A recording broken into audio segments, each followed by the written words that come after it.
morning, good morning, good morning, good morning. I love you, baby. Why? First Sky Omaha Radio, First Sky Omaha in the morning. In the morning. Check. Is this thing going?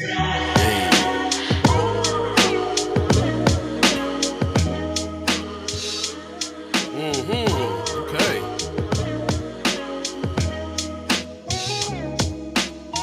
It's like all systems go.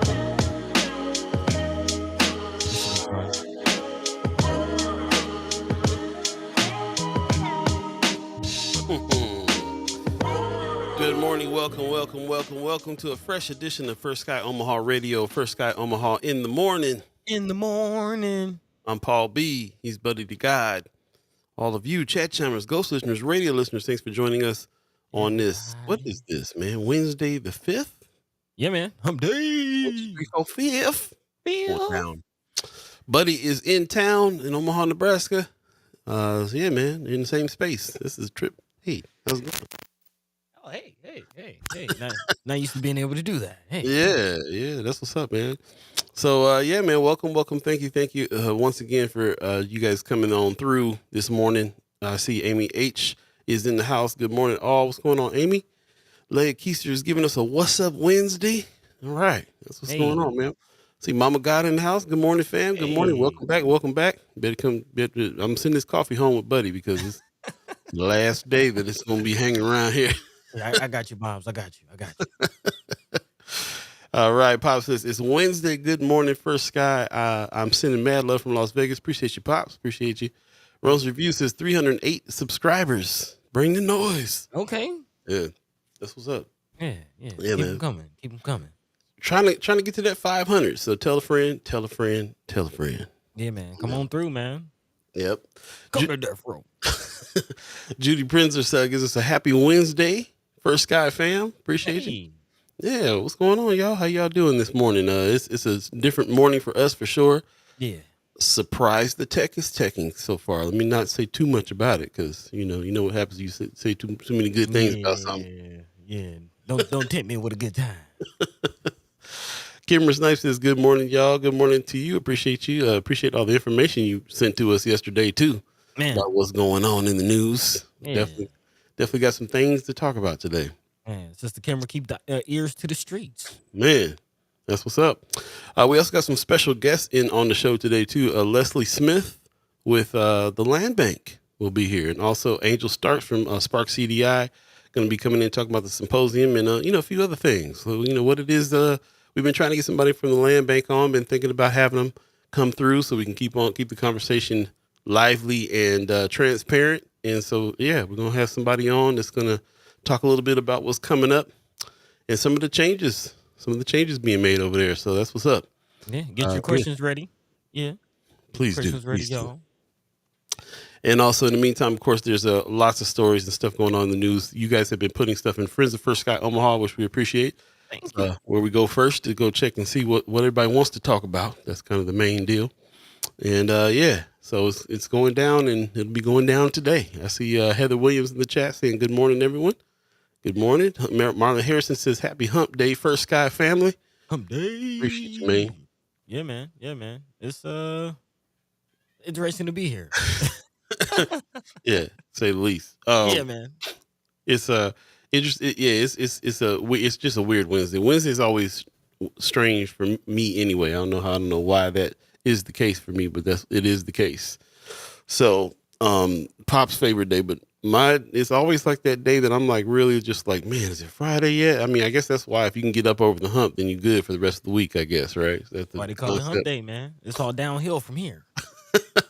All right, good, because it's definitely been feeling uphill beginning of this week, but man, yeah, we made it. Here we are, and good for us. So that's what's up. Yeah. Had a safe flight. You had a birthday yesterday, so Oh yeah, man. I worked, hung out a little bit. I didn't really hang out too much. I had lunch, but most of just a work day, another day. You know how it is. Yeah, man. Yeah. So it's all good though, man. These days I be liking to chill out. Yeah. Like no big Don't like no Party big days are right behind you, huh? for a DJ, man. I don't know. One of these days you're gonna just be like, yeah, I don't want to go to the club no more. Oh yeah, oh yeah. I mean, I'm down in Atlanta. I'm seeing a lot of the OG DJs. Like, yeah, I'm glad I graduated from the club. They more lounge, cigar bar type. Bro.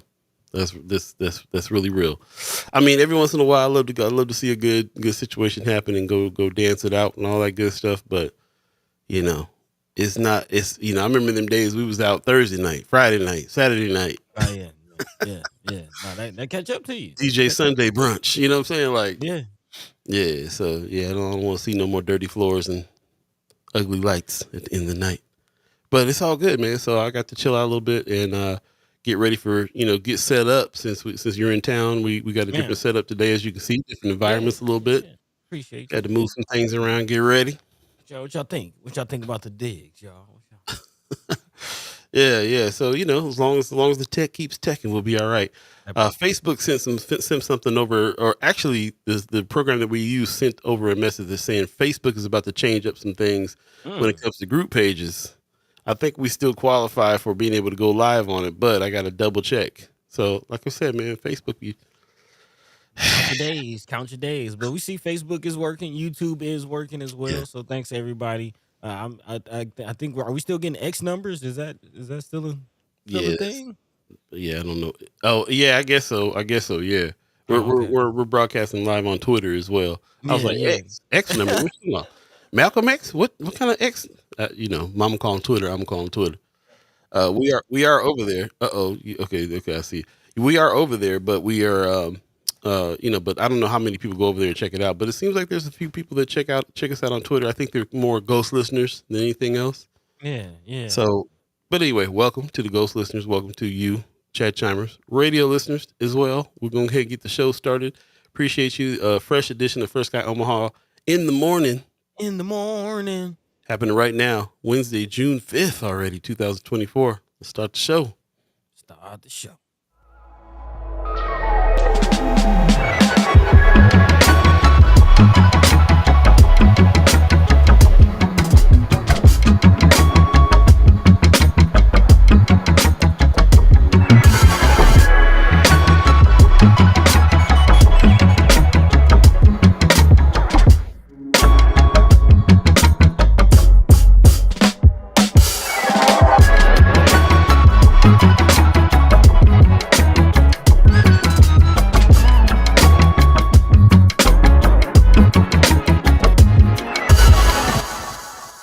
What up? What up? What up? Get ready to chime in. It's time for First Guy Omaha in the morning. In the morning.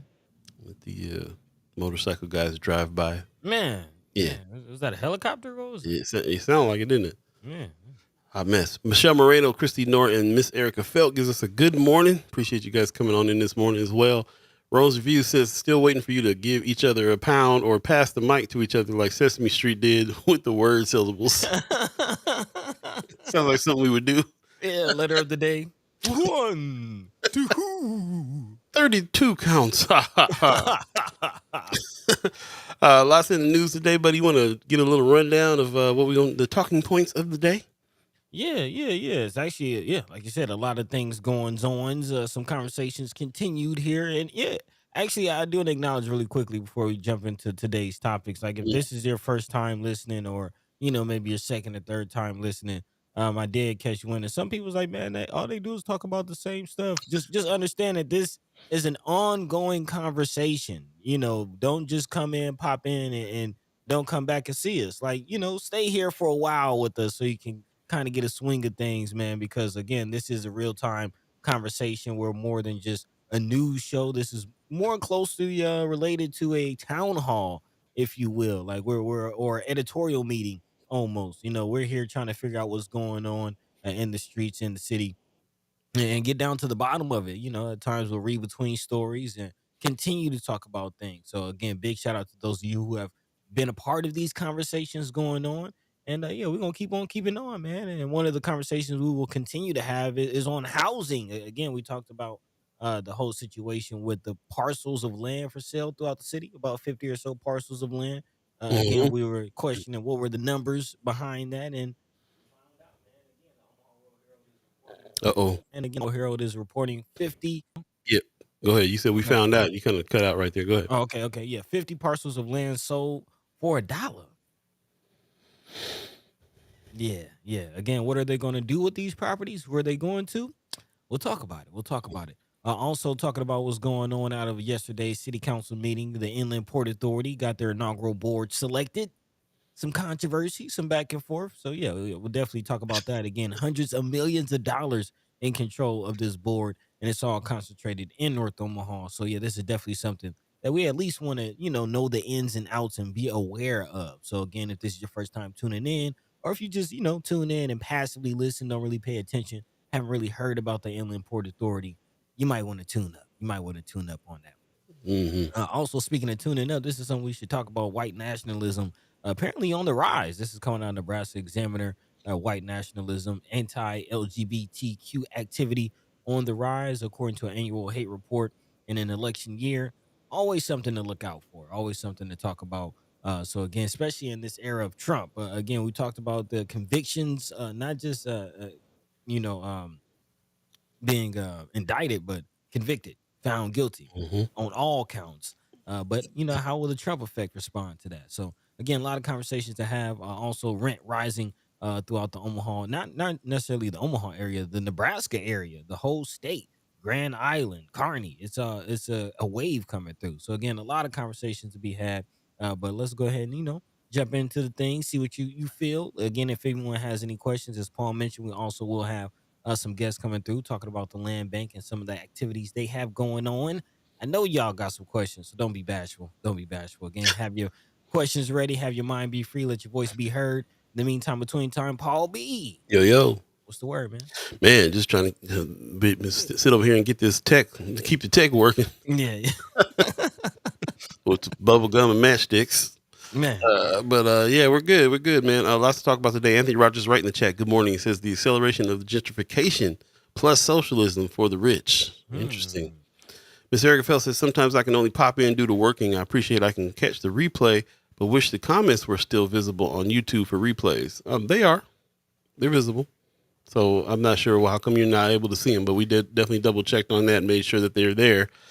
They have to show up. It's interesting how it works on YouTube. We have to actually say that this show is not for kids in order for the comments to work, because apparently if you have something that is family friendly or for kids, they don't allow comments on your pages. So I guess that's to stop the trolling. It's another instance of what we always talk about, people using the chat in the wrong way. And luckily, we have the best chat chimers in the world that come in with some thoughtful questions, thoughtful comments, and not trolling. So I'm still very, very proud of that for us. Yeah. Yeah, definitely go back and double check. Sometimes it takes a little minute right after the show for them to show up, but they will. So appreciate that very much. Okay, she says they're not. We'll have to double check again. She says I logged into someone else's profile, my other profile to see, but nope, it shows up one top comment. Okay, we'll have to double check on that. Yeah. But yeah, appreciate that very much. If do us the favor, share the show. Also, we didn't mention that yet. If you have a Facebook, especially if you have Facebook, it's easy to share the show on your page. We like to get as many people in the conversation as we can. And, tell a friend, anybody who you think would benefit from being able to have some conversation here and contribute to it in a positive way. We would love to have them on and continue this, broaden out the conversation. We have a lot more people in the neighborhood to reach and talk to. So we'll continue to do that. And on the subject that Buddy talked about too, yes, this is an ongoing conversation. I think that we're really used to the news where, they come in and they got something new to talk about all the time and they wrap it up real fast. And, it doesn't really serve the deep dive into the subject to get to a point of some kind of action, which is kind of the whole point of us having these conversations here. So it's hard to get fired up over a news bite over, you know what I'm saying? But you get fired up over detailed discussion of the conversation, the ongoing conversation, updates on those conversations, trying to find solutions to the problems and so on and so forth, which is why we have so many evergreen topics right now. And, these are just something that just affects us and keeps affecting us. Something comes out on an older story, we definitely bring it up so that we can kind of get to the bottom of understanding it. So I appreciate everybody who has the patience to stick around for that. And we will we were also working on some other kinds of news, dissemination in order to be able to draw in more people as well, because there is stuff that happens pretty regularly that we also can report on. But that's kind of more of the news portion of this. This is kind of the conversation. This is kind of the outreach, talking to the fam about the issues. So, yeah, please, if you're talking to other folks and you're telling a friend, let them know this is what we do. This is the family discussion, basically, that we like to engage in and try to get down to some action.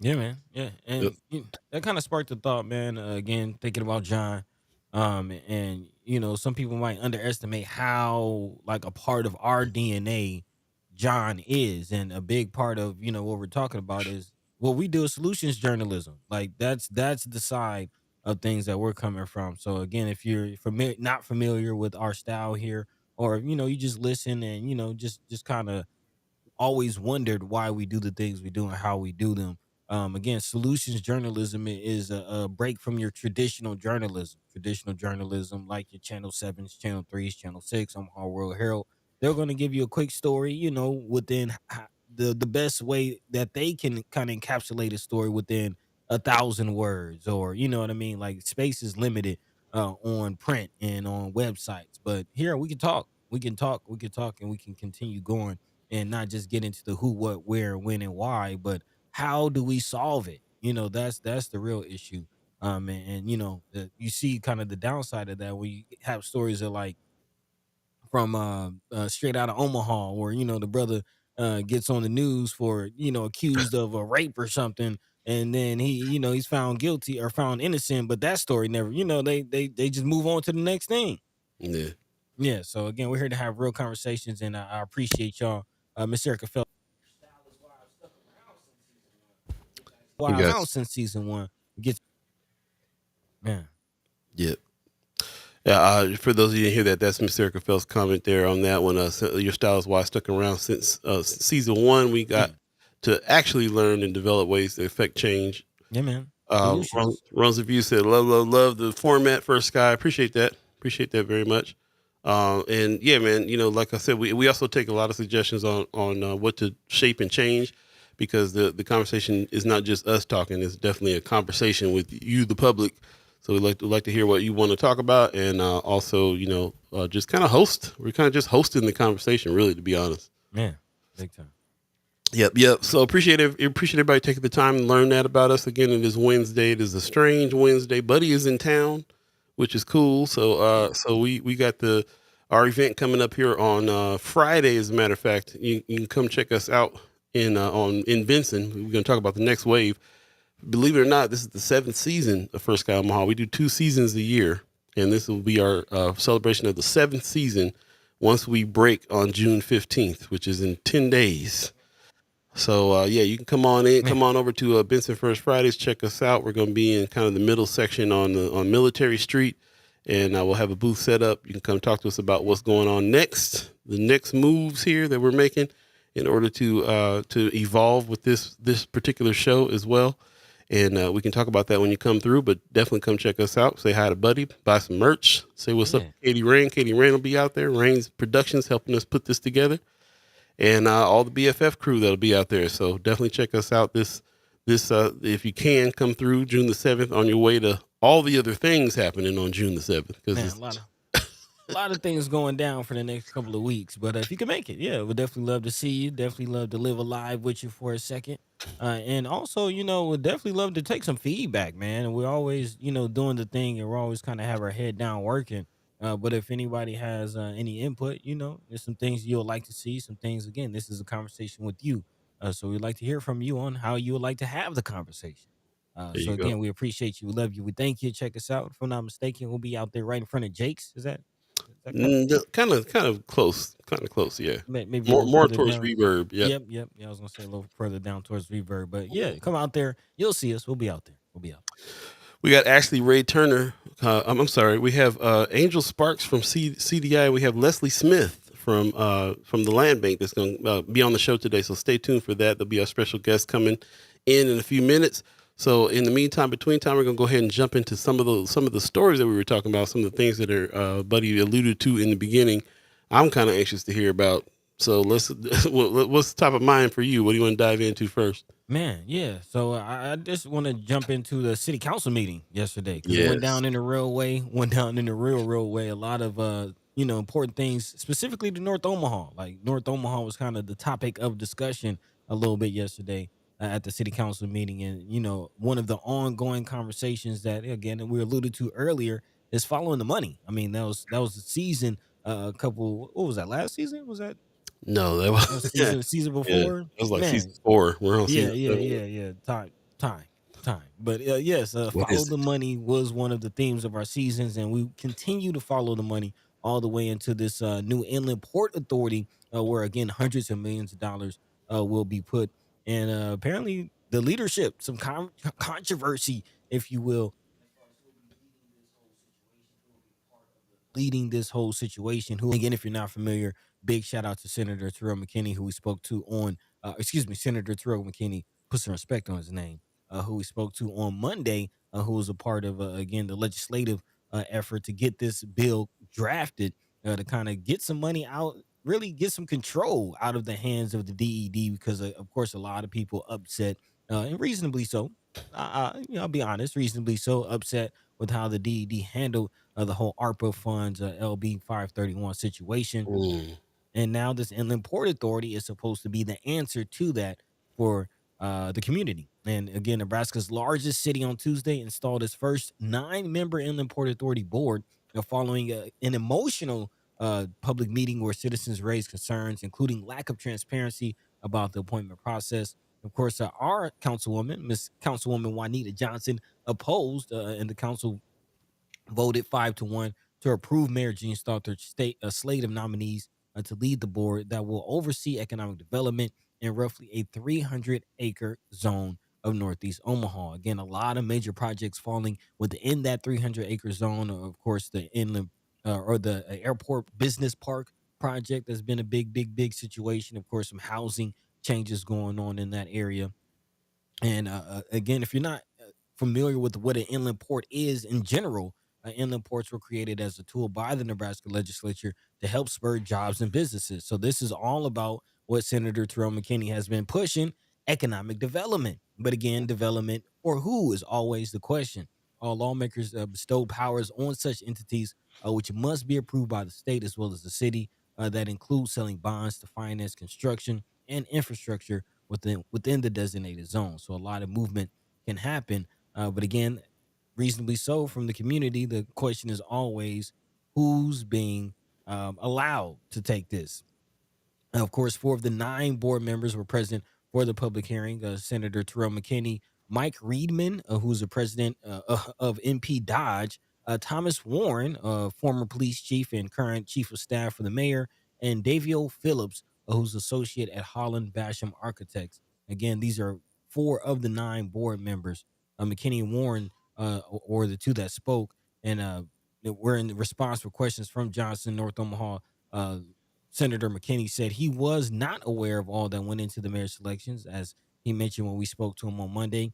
He said that once state lawmakers passed the legislation pertaining to the Inland Port Authority, he told community members that he doesn't trust the system. He says, "I don't trust the city. I don't trust the state. I don't trust the county commissioners. I don't trust nobody." And he says that's why he wants us all to be proactive. So again, as he mentioned on Monday, urging people to issue some suggestions, and it's not too late. Even though the 9-person board has been selected, as he mentioned on Monday, there will be opportunities for the community to be selected, and community members to be a part of the community board that will be kind of be under this board, and kind of have conversation and hopefully have a voice and some teeth in this whole thing to direct some dollars.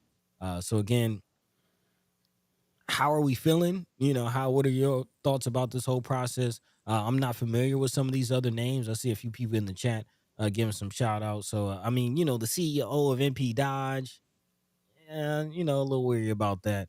Paul, what say you? Yeah, you already know. I mean, yeah, it's problematic. Definitely. We talked about this on Monday with Senator McKinney. He told us, when he came weeks in the past, it's get a list together, send it to the mayor. Really try to influence that, because you know how it is. They're gonna pick the people that they are already doing business with and doing stuff as well. Mhm. But yeah, when you think about what's going to happen in north downtown, north side is definitely should have more representation. I mean, seems easy enough to me.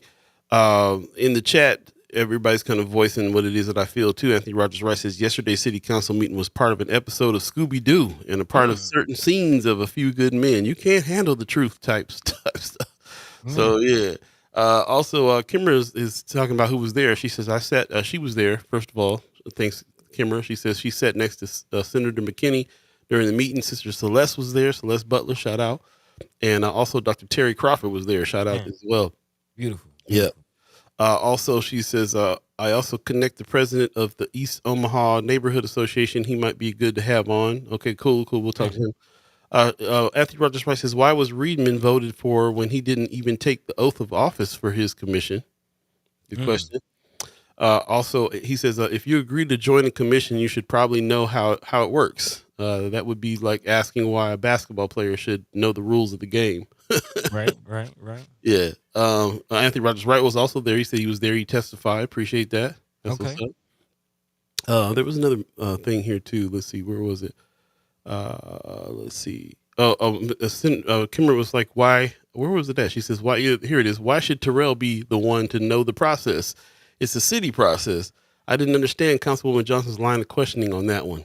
Mm, Okay, so apparently there was, just what he was saying. He was on here Monday saying this is some of the reasons why he chooses to say things and not say things mm-hmm. because they'll get the weight of stuff that's on them that's not even their responsibility, not even in that area of they always are asked to go above and beyond, but then always criticized for the stuff they go above and beyond on. Makes sense. So yeah, I didn't. That's interesting. That I've heard that a couple times now. That there was a line of questioning there that was like, how come Senator Terrell McKinney is not blah blah blah? Mm-hmm. Not sure. Not sure. Yeah. She says it was the subliminal things being said against the senator that do it for me. So there you go. Senator is trying to avoid the snakes in the grass, and I can't blame him. Mm, mm. Snake in the grass. Man, trying to keep it low, trying to keep it Yeah. low. But yeah, I do wonder if the questions that Councilwoman Johnson had were they her questions or were they questions that she's getting from constituents, Mm, whoever they are. yeah. Because in this article it does say Johnson, who represents the area, of course, said her constituents continue to have unanswered questions. Of course, she objected to the slate that included Senator McKinney, but also said that she has been met with resistance from the Stothard administration when seeking more involvement to try and beef up diversity and inclusion. So I do kind of wonder, one, who's giving her these questions if these aren't her own questions, and two, is the beef between Councilwoman Johnson and the Stothard administration, like how Mm. will it have a negative impact on the success of this project and trying to get North Omaha individuals involved. Now, again, Tommy Warren is a part of that. Y'all let me know how you feel about that. Of course, Senator Terrell McKinney. The other board members also include Brooke Atkin, who's with the OPPD, Michael Helgerson, who's executive director of MAPA, of the Metropolitan Area Planning Agency, Jacob Hope, who's a part of Hope Development, so probably a project developer, and Carmen Tapio, CEO of North End Teleservices. So yeah, it pretty much looks like Terrell McKinney, Thomas Warren, and Carmen Tapio are kind of the only individuals I'm familiar with from the community, and then everybody else looks like city office and developers. hmm Going back to the chat, Anthony Rogers Wright says the vote should have been tabled until the named commissioners had some public forums. Expecting people to trust something they don't know or understand is like asking the chicken to feel secure when being guarded by the fox. Hmm. Also, Kimmer's on the question about whether or not they were Councilwoman Juanita Johnson's questions. She says they were not her questions. Kimmer says she got a list of questions from John Fox, who is the president of the East Omaha Neighborhood Association. Okay. Anthony Rogers Wright is saying it's a combination of questions from her and constituents. So that kind of we're kind of getting a picture of that. Mhm. He says also, and to be clear, Johnson voted no because she thought the commissioners should have been voted on individually, not as a state.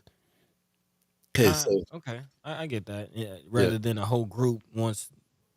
Okay. But you keep using the word vote. Was this a vote? Like, was this something that city council had to approve, or was this just kind of a clean, clear cut appointment from the mayor? Yeah, it's a good question. Kimmer's got another little piece of facts is she also didn't have any questions during the pre-council meeting. So make of that what you will on the line of questioning there. But yeah, so it did sound like we also got some text and stuff and some information that was going on as it was happening. And it did kind of sound like it was, I can see why the news headline is the controversy this, amidst the controversy, this has already been picked and this is what's going to happen. So basically, you like you said, you're only familiar with 2 or 3 people on this commission, and they're going to be over the Port Authority now, that is going to be smack dab next to North Omaha, and so yeah, who's going to keep an eye on that? Is it going to be Councilwoman Johnson? How what do we do now that's it is what it is, because we can spend all day going should have been done this way or done that way. Here we are though, so what is that going to mean? You know what I mean? Yeah, yeah. Well, according to next steps, again, there's still opportunity for community members to be a part of this. There's an advisory Yeah, committee that's coming. that's supposed to be put together. So that will still there's still a whole process for that to be, and that's going to be a 9-member advisory board as well. So it will kind of reflect the authority board. Hmm. First steps, according to Reedman, likely will be visiting and talking to officials successfully running other inland ports. So trying to get some information on just how this thing works in general, kind of going to what brother Anthony Rogers Wright is saying. Also, as far as timelines go, this is interesting. Reedman also says that after the public hearing, he suspects it will take 6 to 9 months for the board, which is not paid, also to get up and running. So, um, that's quite some time to start seeing the money flow through the community. But also that might be a good thing as far as some time to address some of the concerns that all of you are addressing. Yeah, could be. Speaking of timeline, Anthony Rogers Rice says the main question Peeps had is why the rush? The commissioner's terms start today. Yeah, I Mm, do feel like there was a rush to get people in place to be over this, but like I said, there's still some opportunities here with the advisory board coming up and all that too. So mm. yeah, we'll see. Black Dynamite gives us a good morning, y'all. We halfway through. Appreciate you coming through. Hey, peace, peace, peace. Also, Marianne Williams gives us a good morning. It was a vote 5-1, Yep. and Councilwoman Juanita Johnson was the one Okay. Okay. voted no. Marla Harrison says people keep forgetting that most of these people who live in this neighborhood are older people who have been living in the respect homes for 30 years, and a lot of them don't want to move. Mm-hmm. Yeah, so we all this talk that we were talking here yet to discuss the people that are going to be affected by this port, this inland port that's coming through. We that was kind of the headlines before was the neighborhood was chiming up like whose house is going to get taken for this to happen. Yeah. So that's still going on. And if you got developers on the board and stuff like that, what kind of attitude will they have about whether or not some areas need to be cleared out? Anthony Yeah. Rogers Rice is very similar to when the U.S. Senate confirms a Supreme Court justice. The president still picks the nominee. I think every single time the mayor is going to have to, it's going to be a mayor appointed or a governor appointed board. We're going to have some issues with it unless there's some more input.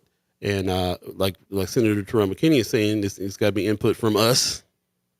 Also, they need to be more transparent.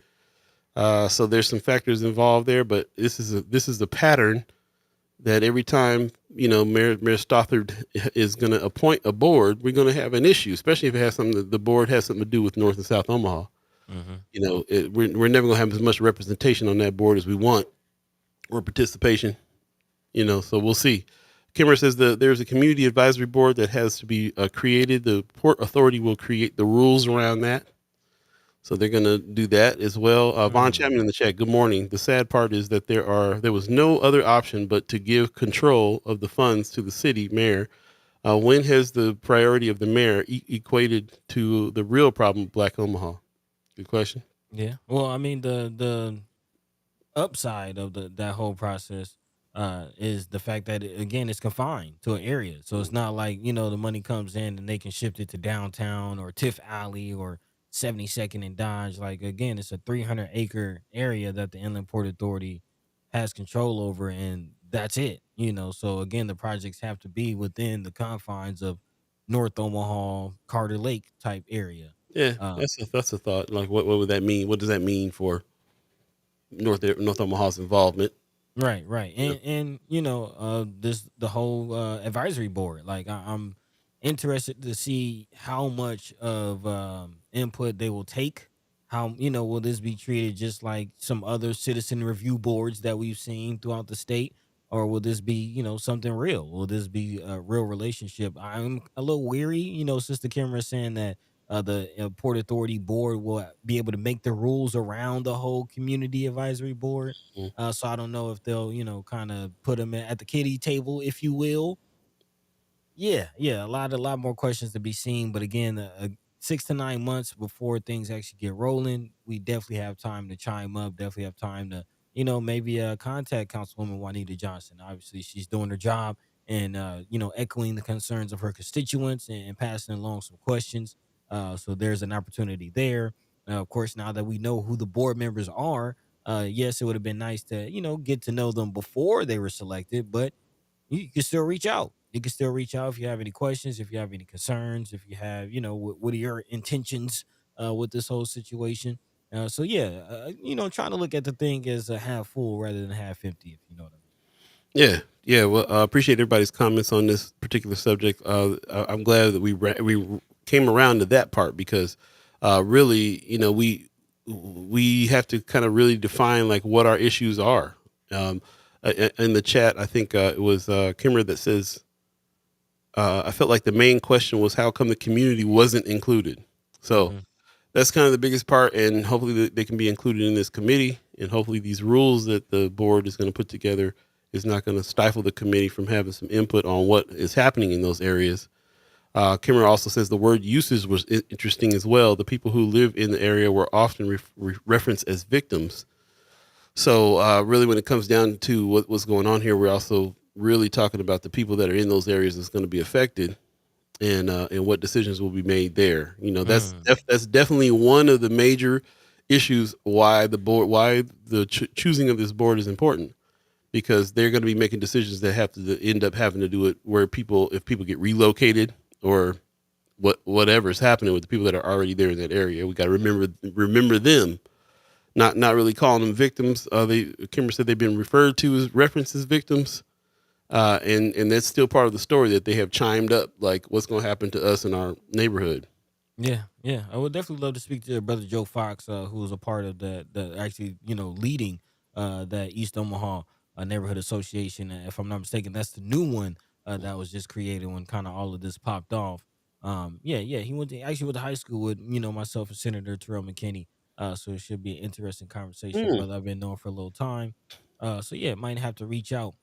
there you go. But also here's a wrinkle to this, well, not necessarily a wrinkle, but just a very, very serendipitous, very interesting point to this. Again, I'm not familiar with Reedman, one of the commissioners, but again, it's very interesting that we'll be having the land bank on today because Mm, apparently Reedman was one of the original board members about a decade ago that helped launch the land bank.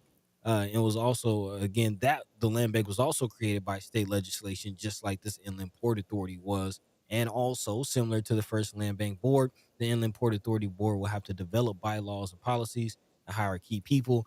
So Reedman is there. So I'm kind of wondering, it's a little speculation, but a little educated opinion, educated guess, if you will, as far as what could happen with the Inland Port Authority. Looking at what happened with the land bank, again, we're talking about properties, talking about economic development in North Omaha, specifically, majorly North Omaha. Yeah, there might be some concern because again, the land bank hasn't always been the most transparent, to keep it light, but they are changing their tune. So, I wonder how much of the that process and just that history, that trajectory, if you will this Inland Port Authority follow? good questions. Good questions. Yeah, like I said, appreciate everybody who is commenting on this. Anthony Rogers Rice says time for people to get very versed with the Uniform Relocation Act of 1970. He provided a Mm. link to check that out because ultimately that we will be talking about people in their areas and their Mhm. homes. They're scared of eminent domain, scared of getting things taken away. This also brings back into the conversation OEDC and other entities that were got to put in bids to build this place. So once again, the conversation is not complete. It's not over when it comes to this situation here. So ultimately, like Miss Kimber Snipes says, in the end of the day, it's up to us to hold all of them accountable. They can't just put us anywhere. There you go. Yep. Right on. Appreciate it. 740 right now. If you believe in the concept of time, this is First Sky Omaha Radio. First Sky Omaha in the morning. In the morning. Paul B, Buddi3 Da Gawd, all of you, Chad Chalmers, Ghost listeners, radio listeners, do us a favor, share the show, especially if you're on Facebook, share it to your main page so we can get as many people in on the conversation as possible. We got special guests coming in shortly. And before we get to that, we want to kind of jump into another article, if we will, get it teed up and get it started, and then be able to slide into our special guests that are coming in today from the Land Bank and Spark CDI. So stay tuned for that. Appreciate everybody's comments. Buddy, what's next on the agenda we need to get to? Man, we sticking with the city council meeting because again, it went down in a real way. Big shout out to again the sisters and brothers that showed up to represent North Omaha and North Omaha's interests at the city council meeting. Because again, it wasn't just the Inland Port Authority, but 54 vacant lots in North Omaha were also a topic of discussion at the Mhm. city council meeting. And again, they all went down. It all went down, man. Again, the city of Omaha made a whopping $54. Yesterday. Again, 54 vacant lots were sold. Many of them sold for as little as $1. That's interesting. Man, again, I I believe had it a was. dollar. I had a dollar. Man, I think I got some change. I'm sitting on this couch. Hold on, let me see if I Man, can find $1. I whatever think it was. that's my change. Whatever you find over there. Man, one of the chat charmers had asked, whether the properties were going for $2, and I guess she was too high, and she had doubled up on them. Again, $1. That is mind blowing. But again, the question is, who are these things going to, and what are they going to be used for? Again, the lots were sold to 10 different buyers, according to this article, mostly nonprofit developers and for-profit companies. Following a proposal from the Omaha Planning Department and Mayor Jane Stalter, plans call for houses to be built on 50 of the 54 lots. So again, this is all going towards the affordable housing conversation.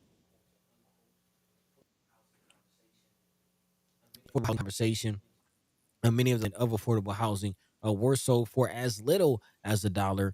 Nebraska community development law allows city to sell lots for $1 when the properties are in an area with the city adopted community redevelopment plan. Are with that redevelopment plan. In line for this type of stuff, you got to be privy to the plan, which seems to be a big issue in our communities. Getting that type of information, even being aware that these moves are being made.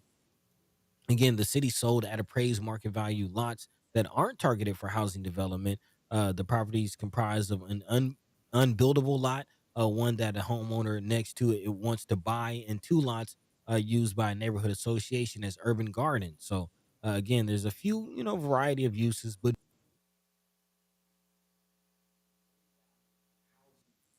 $1 for housing redevelopment are sold for much more. The city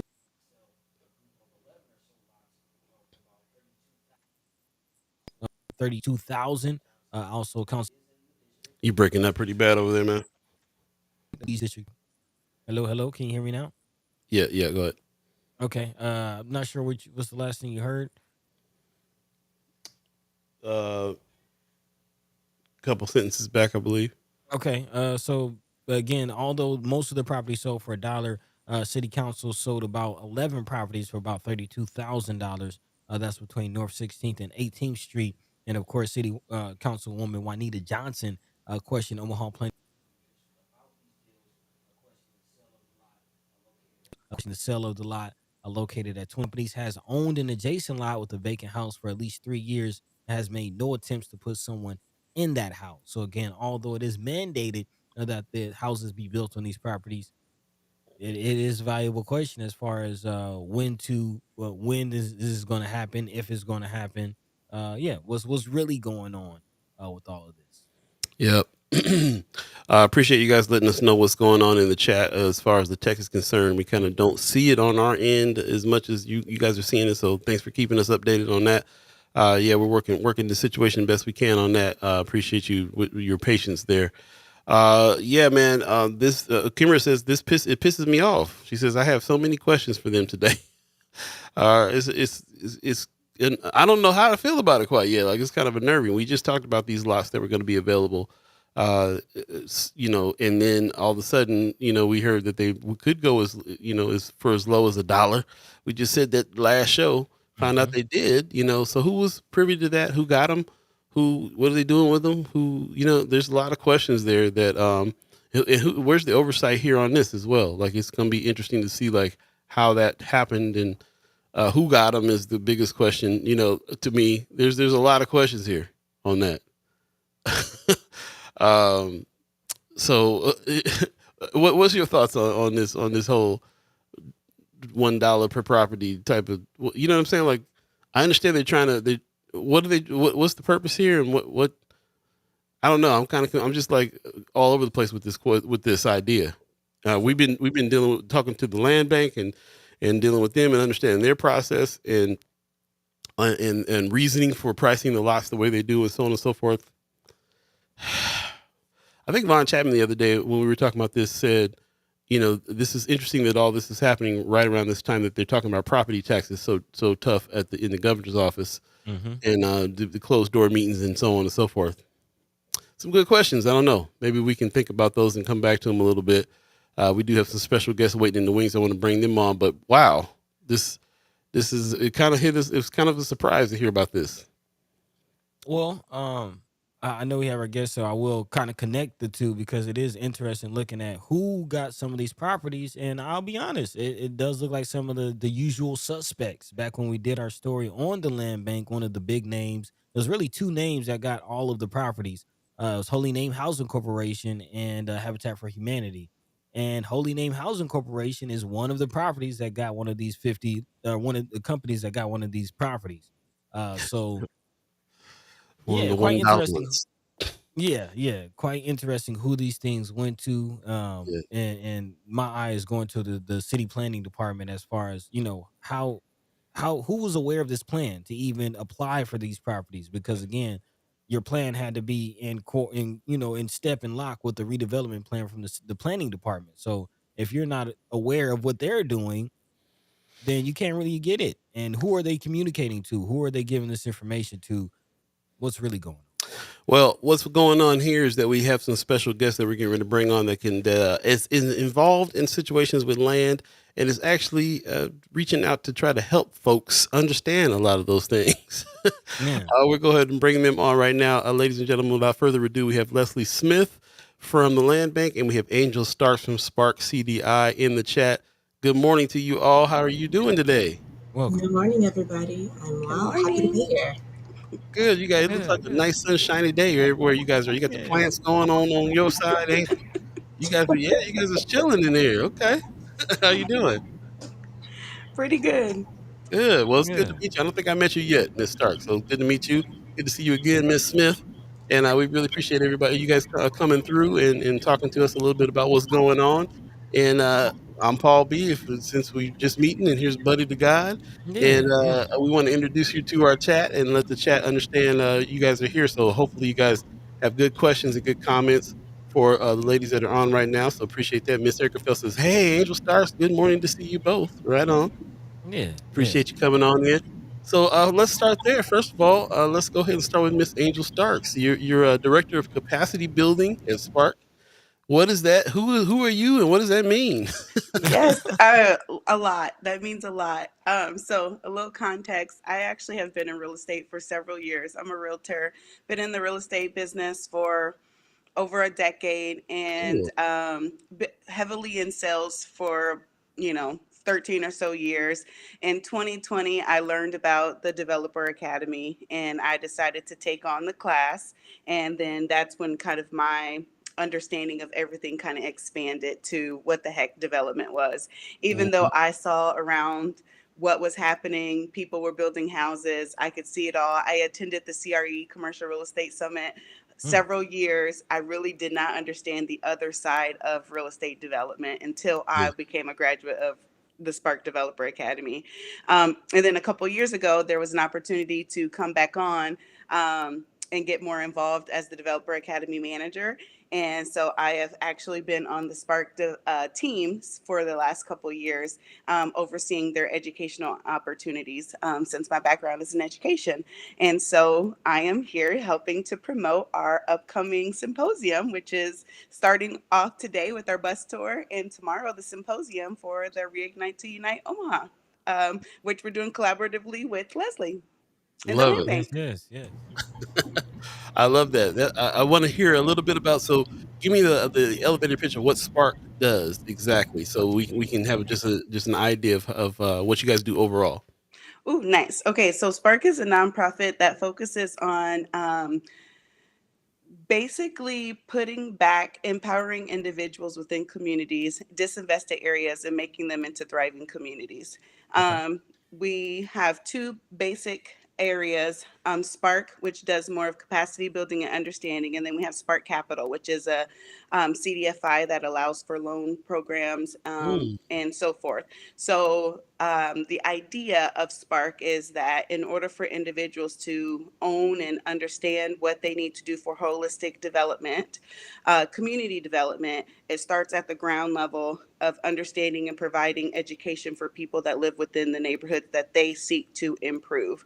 So we have to start with the community and be a community facing organization. Mhm.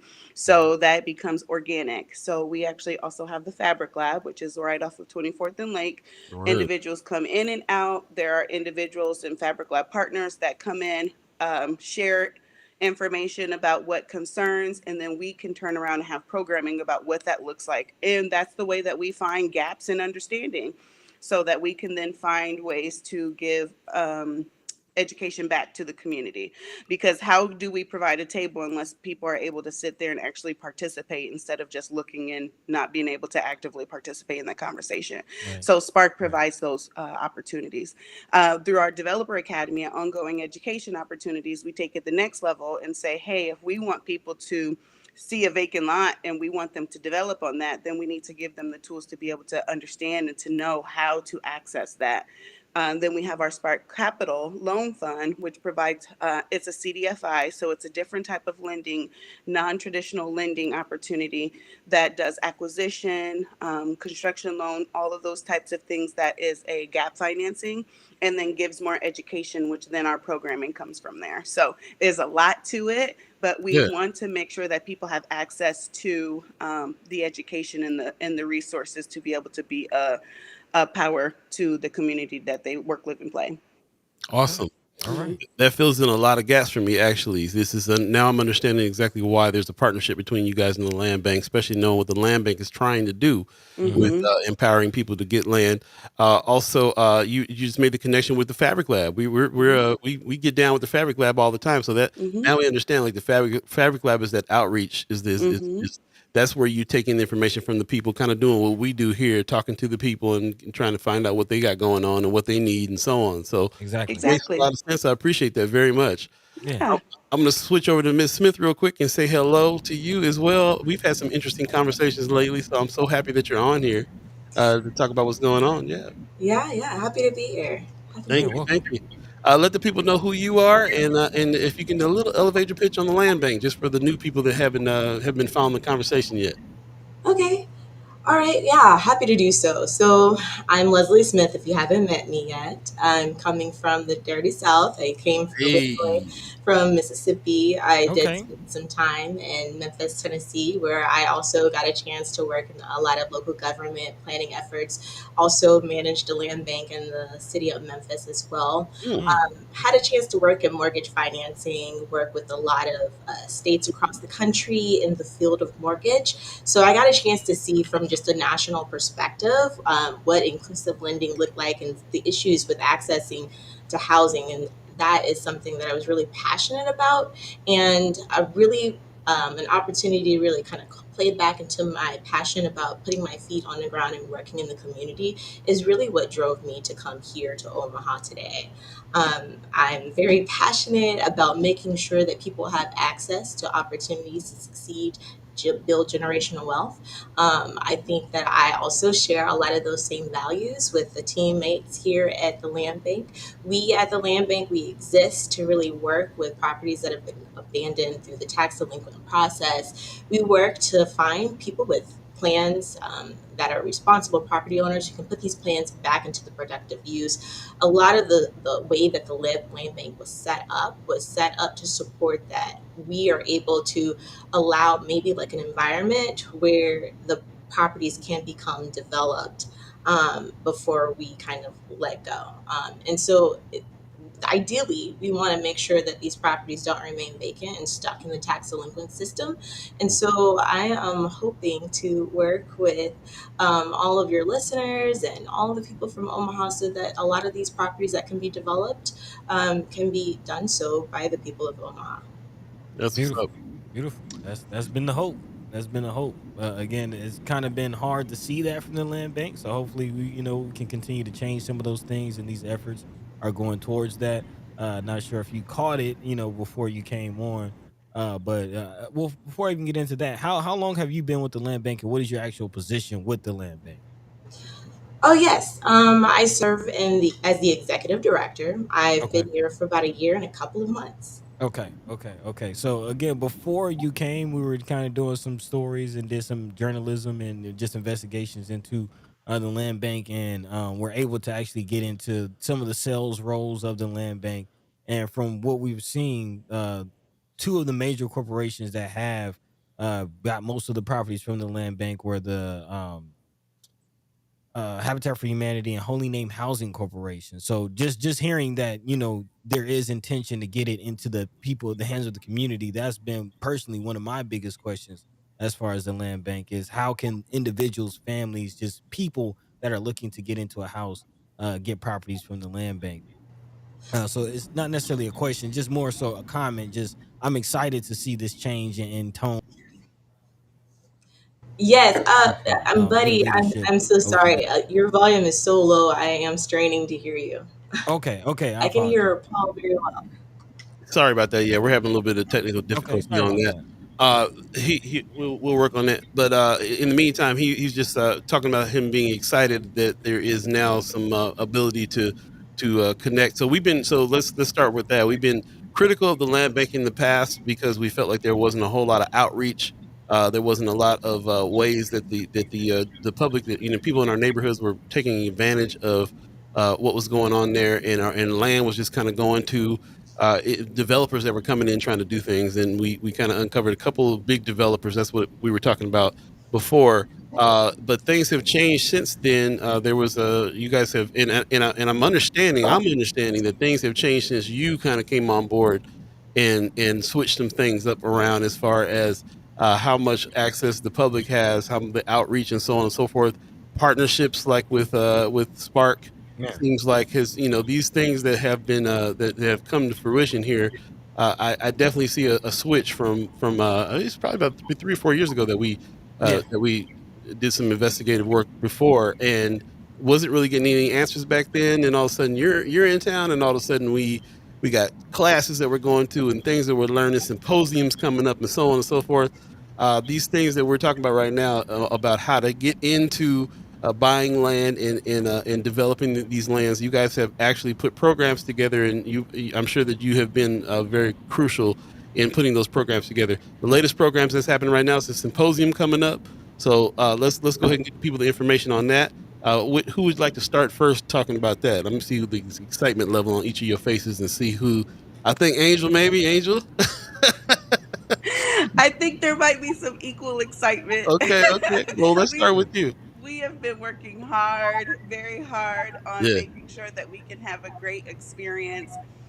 We've been talking for months on how to make sure we execute this well and to give our inaugural event, because this is just not a one and done. We would like for Hmm. this to repeat over the years.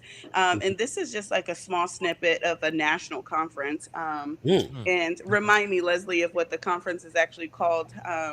But reclaiming vacant land, right? So there is an opportunity for other individuals to go and visit. And then we were inspired to make sure that at a local level, we also provide that opportunity, because not everybody's able to go and travel and be inspired. Because talking about infill development is not a hot topic that you talk about every single, like at the dinner table all the time. Not every, Right. it's not exciting.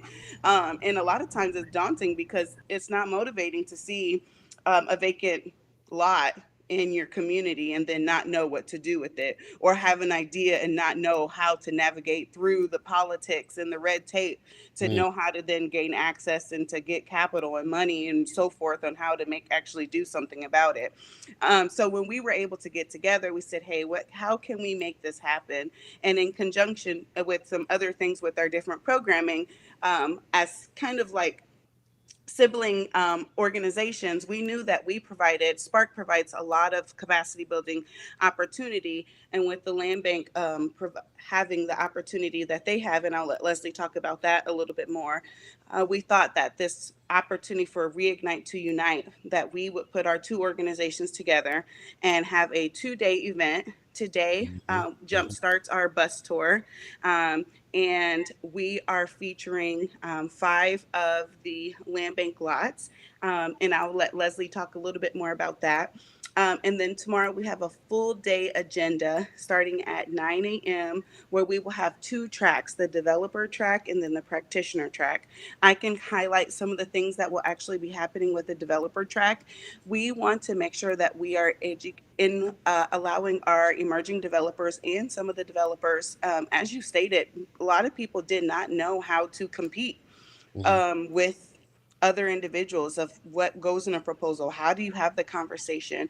What does it take to be a developer? So what are the phases? So we actually have a lot of our developer grads coming to teach, and that's the beauty of a symposium. Is it's supposed to focus on certain topics. And so we have some of our grads, Donnell Brown, Phil McLean, Jose Pena, Nadra Davis, who have gone through our programming, and they're coming back to share their testimonies, come and share their experiences and provide that firsthand experience to all of the attendees.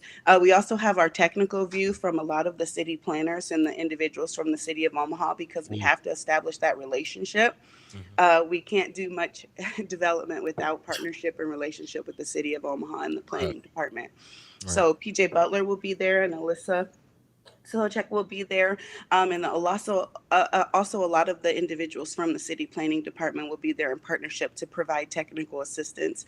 But Mm, that will be a lot of individuals from that 3-hour track that we have from about 9:30 to 12:30 in the morning, where we will focus on building a competitive proposal, so that we actually will have individuals that know what to put into writing and present, because a lot of times people don't know that they have to make sure that they've done their due diligence and entitlement, that they have a pro forma, and that they've stacked their capital in order to ensure that the numbers are actually going to come out well, Right. and that they understand what compliance is all going to entail. Sometimes we get into the dreamers and then we forget to put in all the pieces of reality. And then mhm. you get another developer that has done this time and time and time again, and they have a staff of 30 to 40 people that can do that. And then you have 1 or 2 people that can't compete. Well, we want to provide a little bit more access and ability to that. And then in the afternoon, we have some technical assistance folks that actually review applications and or proposals to provide some feedback in order for them to actually see who what kind of things are they looking for. And we don't want it to be like in a judgment basis. We want it to be in a conversation, because sometimes naturally we put people on a pedestal. We get a little fearful that somebody's going to judge us, because that's what Mhm. they do. That's what it Mhm. is. That's what's happening when it comes to lending. They're Mm, going through all of our things, and we want to set back and say, oh, I don't want people to get all up in my business. Well, that's what they're doing. And I right. don't want people to say that I'm wrong in all of these things. Well, that's what they're doing. We have to get comfortable with being uncomfortable. And so we want to open up that natural, organic conversation. And so we're putting the people at the table so that we all can have a conversation about it. So we're encouraging all of the individuals who think they may be developers or want to be emerging developers to be there so that we can increase their social capital, because relationships are just as valuable as the money that you're putting on the table. So Hmm. that's some of the developer tracks that we are looking to instill next for tomorrow. Right on. Brother Knight in the chat is echoing that too. He says, "Yeah, it is. It's what you know, but it's also who you know. And if Hmm. who you know will be honest with you, he says they're never honest with us. It's against their nature." It's a topic for conversation, but it is does feel this way all the time. That a lot of times we're not getting transparent. Uh, not transparent, but we're not having those relationships that other people have already fostered together, and so on. So this is sounds like it'll be a opportunity to have an open door for other people to make some of these relationships happen.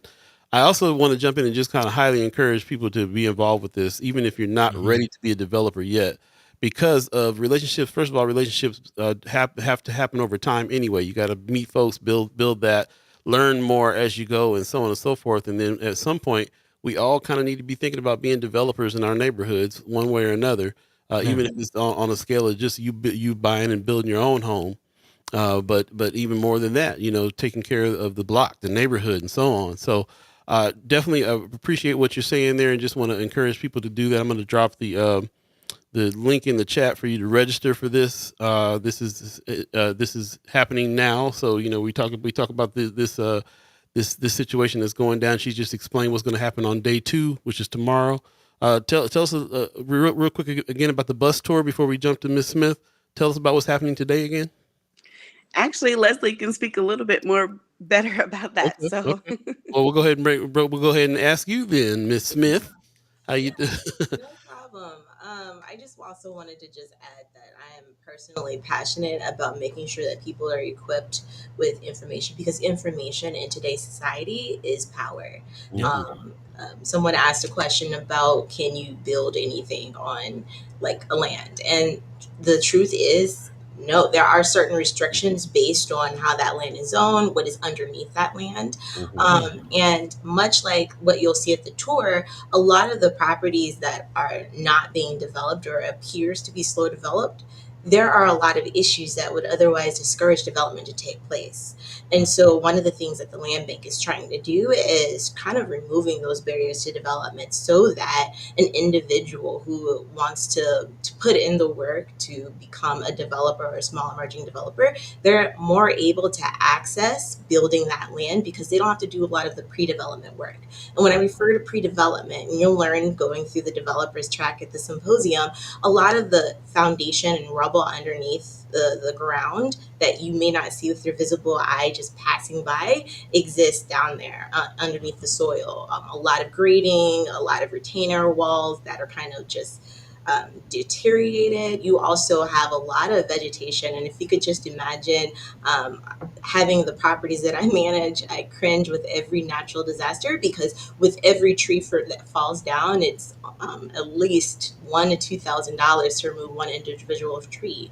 And Mm. many other properties have 50 more trees on our lots. And so what we're doing is we're taking on the risk to that development and absorbing that, and not passing that on to the person that is purchasing these properties.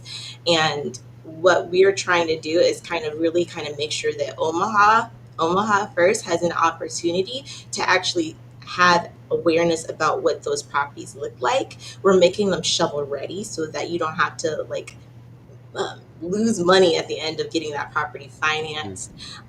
We hope that you're able to lean into this bus tour to take a look. We'll take a look at some of the shovel ready properties. We're featuring 5, but then once we come back to the happy hour, we'll be networking. We're making sure that lenders, funders, we're like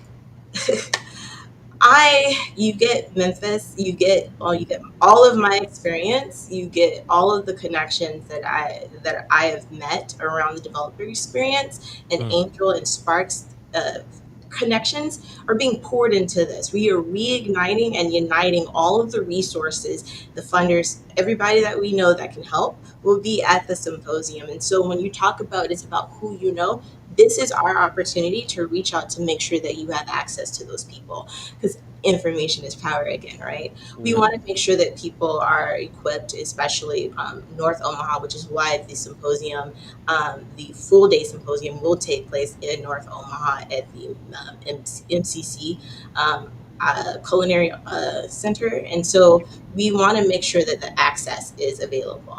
For the bus tour, you'll see 5 properties, but you'll also see the specifications of all 20 properties that we will eventually make announcements for when we're getting ready to sell. And we are getting ready to sell 4 affordable housing projects. It doesn't have to be 100% affordable housing, but we are looking to have some supportive mixed use development.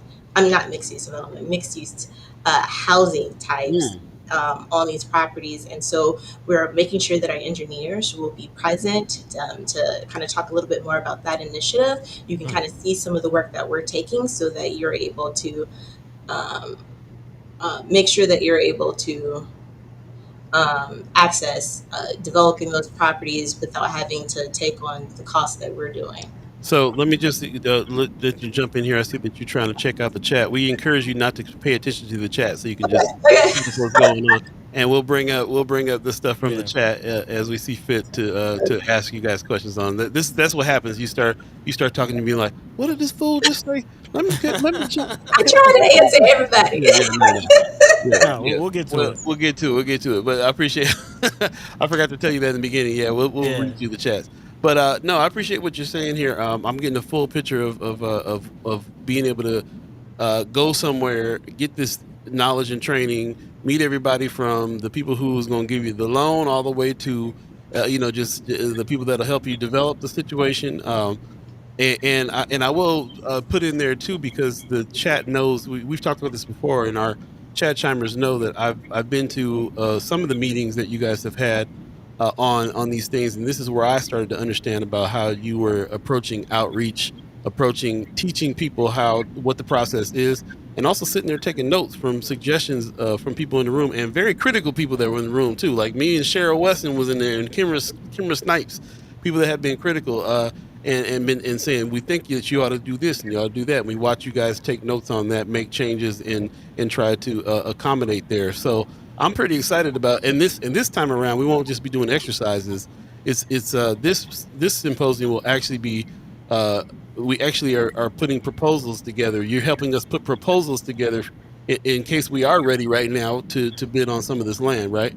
I'm just going to specify that Okay. Spark is going to help people put proposals together. Got it. Got it. We've got to have some kind of boundaries. However, if you are not looking to be a developer, but you want to kind of become more aware about the other side, we will have other land banks from across the country that will be present. We will have the Federal Home Loan Bank of Topeka, Federal Reserve Bank, FDIC, and NIFA and HUD will be present also to talk about financing opportunities. Okay. Yeah. I And don't I know. want to specify that it takes more than 3 hours to create a great proposal. So we will give you the tools and start you on building a great proposal, but we will not make your proposal in 3 hours. It takes a little Oh, bit okay. more than that. Okay. But Yeah. yes, Right. we I'm will Right. give glad you. you all the resources and tools to be able to start one. Okay, I'm glad you specified that. That's what's up. Hmm. Appreciate that, buddy. I know that you got your wheels turning over there, but while you're thinking of that, let me jump into the chat real quick. Mhm. I see Von Chapman in the chat. He's asking the question: what's the relationship between Berkshire Hathaway, aka the Buffett Spark, and the land bank? We have a whole season on here called Follow the Money. So we ask this all the time: where do these organizations get this money from? And specifically, people in the chat are concerned that Berkshire has a lot of hands in our neighborhoods. So can you give us any information on that? We are a nonprofit, Hmm. just like many other nonprofits in the city of Omaha. We solicit, we write grants. As a newcomer to Nebraska, I have to go extra hard on writing grants to convince people to trust me because they don't know who I am. So I it's just as hard and challenging as a regular nonprofit trying to get funding. Yeah. I'm also been in Nebraska for about a year and a couple of months, so I can't really speak to historical context. Hmm. Hmm. Okay. But you guys do take, so you're saying as a nonprofit, you do fill out grants everywhere, including Berkshire and all the other places that they are giving out grants for these. I have not applied to grants from Berkshire, but I also understand their connection to Sherwood. Yes. Okay, got it. And as far as the Spark is concerned, you guys are also a nonprofit, is that right? And you the whole gamut of grants you guys go for as well when it comes to those things. Okay. Yes, I'm not so much more involved in all of our development efforts, but yes, I know that we do apply for all of the grant and philanthropic needs. You know Okay. that Omaha is a philanthropic city of Hmm. sorts. So yes, we do participate heavily in all of the philanthropic grants and protocol. Okay, sounds good. We do. Chat Chambers have concern about what Berkshire in particular is doing. The Buffetts are doing in our neighborhood, so that's something to keep in mind to also be transparent about if that is so. If that is something that can happen. So we can leave that part there and jump to another question. But yeah, just to let you know, like we'd love to, because we're already thinking about like having you back and following up on some of these things, Hmm. those are definitely, following the money is one of those things that we definitely need to follow up on. Also, Rome's reviews in the chat is saying, are there any efforts to make sure the property was acquired legally, and if not, any efforts to give property back too? So that's an interesting question. I think that you guys, you already kind of answered that, Ms. Smith, on how you guys do the due diligence on the land and make sure that the especially the shovel ready ones, you make sure that they're all paid up and there's no back charges on them. They acquired legally and so on and so forth, right? Correct. Oftentimes, the majority of the properties that we do get go through the tax sale process. Hmm. We have a legal department here at the land bank, and we work very diligently to use foreclosure best practices. And so we actually, since I've been in office, started tracking the rate of redemption pre and post foreclosure process. And so I'm Mm. happy to say, since 2018 up until last year, we've got 75% redemption rate. So Hmm. we don't necessarily, we don't like celebrate having a lot of properties that we get. We celebrate the redemption. We do above and beyond to make sure that there is dual notice made to the actual property owner. And we work with them even as much as making sure that there's a payment plan that's set into place. Hmm. And so we are definitely making sure that as legally as possible. We also are using the judicial foreclosure process, which ensures that equity is returned to the homeowner at the end of Mm. any um, auction that takes place. Hmm. Okay. That's Yeah. what's up. Lots more details, of course, we want to try to dive into. We not on this conversation. We already are kind of going past time. Miss Mhm. Erica Felt in the chat says, "I'm so glad you have these two wonderful women on the show today. Leslie presents an entirely different front than I felt before from the land grants. Probably talking about land bank. Yeah, I appreciate Mhm. that. Yeah, thank you very much for you guys coming on as well. I know that you guys really wanted to talk about what's going on, because this symposium is happening now, today and tomorrow. So Yep. as you can see, we got 100 more questions that we can kind of dive into some things the next time you guys come. But we want to make sure that you have some time to really tell us about what's going on. Again, I will drop this link in the chat so you guys can really make sure that you sign up for this. And like I said, even if you're not quite ready to buy some land right now, you got to get the process going. You got to start talking to the folks and meeting the people and so on and so forth. So this is going on, and the developer symposium is happening now. I wish I had time today to go on this bus tour, Man. because I kind of want to see this land. I want to, especially the shovel ready stuff. I'm anxious to see. My grandfather did some developing in California. I remember going to check out some land with him and seeing trees and stuff down in the, like you were saying, like it costs thousands to remove fallen trees and all kinds of stuff and Yep. clear out land. Paul, can I share one thing? Absolutely. A lot of the stuff that we're doing, also in making our property shovel ready, we think we can do more than 20 properties, and so Mm. Mm. there will be continued phases. And it's my personal passion to make sure that the investment goes into that we're putting into the communities north and south Omaha come from the people from that community. And so we'll be sharing an announcement about what that bidding package process looks like for the next construction phase. So if you come to the Nice. symposium, we'll be one of the first people to know. Wow. Beautiful. Okay. And I'll Beautiful. also add, someone asked what they can do. We do also have ongoing education. So we have build sessions, which are in person sessions, and then we have deep dives, which are virtual sessions. So symposium's not the one and done. People can go into the Spark mailing list and then keep in the know so that they can actually come to some of our other educational opportunities throughout the year. So we do something on a monthly basis that evolves real estate development education every month. Okay. So you don't have to just do symposium. We can do something on a monthly basis so that you can get information and not just have to wait till Developer Academy or symposium every year. Beautiful. Well, that's beautiful, and I really love to see this partnership. We're all about collaboration over here, and so seeing you guys collaborate, and me knowing too, like the last meeting that I went to when I was understanding that you guys were taking our suggestions on how it is that you need to be reaching out and what kind of help that people need to develop, and to hear that the land bank really would rather have the neighbor who has a lot next door, let the neighbor get it before the developer gets it, and the way that you guys are approaching this thing. And so when I walked away from that, I thought, man, they got a lot of work to do to kind of put these programs together to really help people get into the. Nah, all you got to do is partner with somebody who's already doing it, which is beautiful. So it's a beautiful thing, and I appreciate you guys getting together on that and coming on the show today to let us know about what's happening. I highly encourage everybody to hit that in the link there so that you can register and go ahead and get down with the Reignite to Unite Developer Symposium. Go on, get on the bus, check the land out, go to happy hour today, hit those classes tomorrow, get it rolling. Yeah, Yeah. man. Buddy, any last words? I know I kind of left you out the conversation over there because you're. Well, yeah, I don't know. Can you hear me? Is really the question.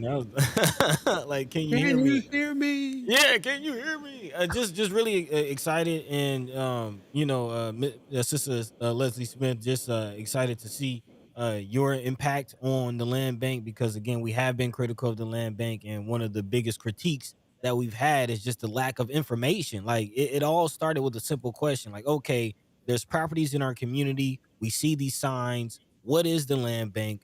How do we get a hold of these properties? I want to remain living and own a piece of my community. How can I do that? And for the longest, it's been silence or more confusion. But seeing this partnership with Spark, seeing the intention to spread information is so exciting.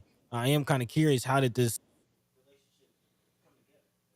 relationship come He you kind of cut out there. He together was for asking Spark how the and relationship come together. Yeah. between Spark and Land Bank? Um, I when I first came to my position, and I learned kind of what you shared about our lack of presence Mhm. and the communities where we're land banking in. I thought it was vitally important that we work with organizations and partnership and create partnerships with organizations that are in the communities that we're working in.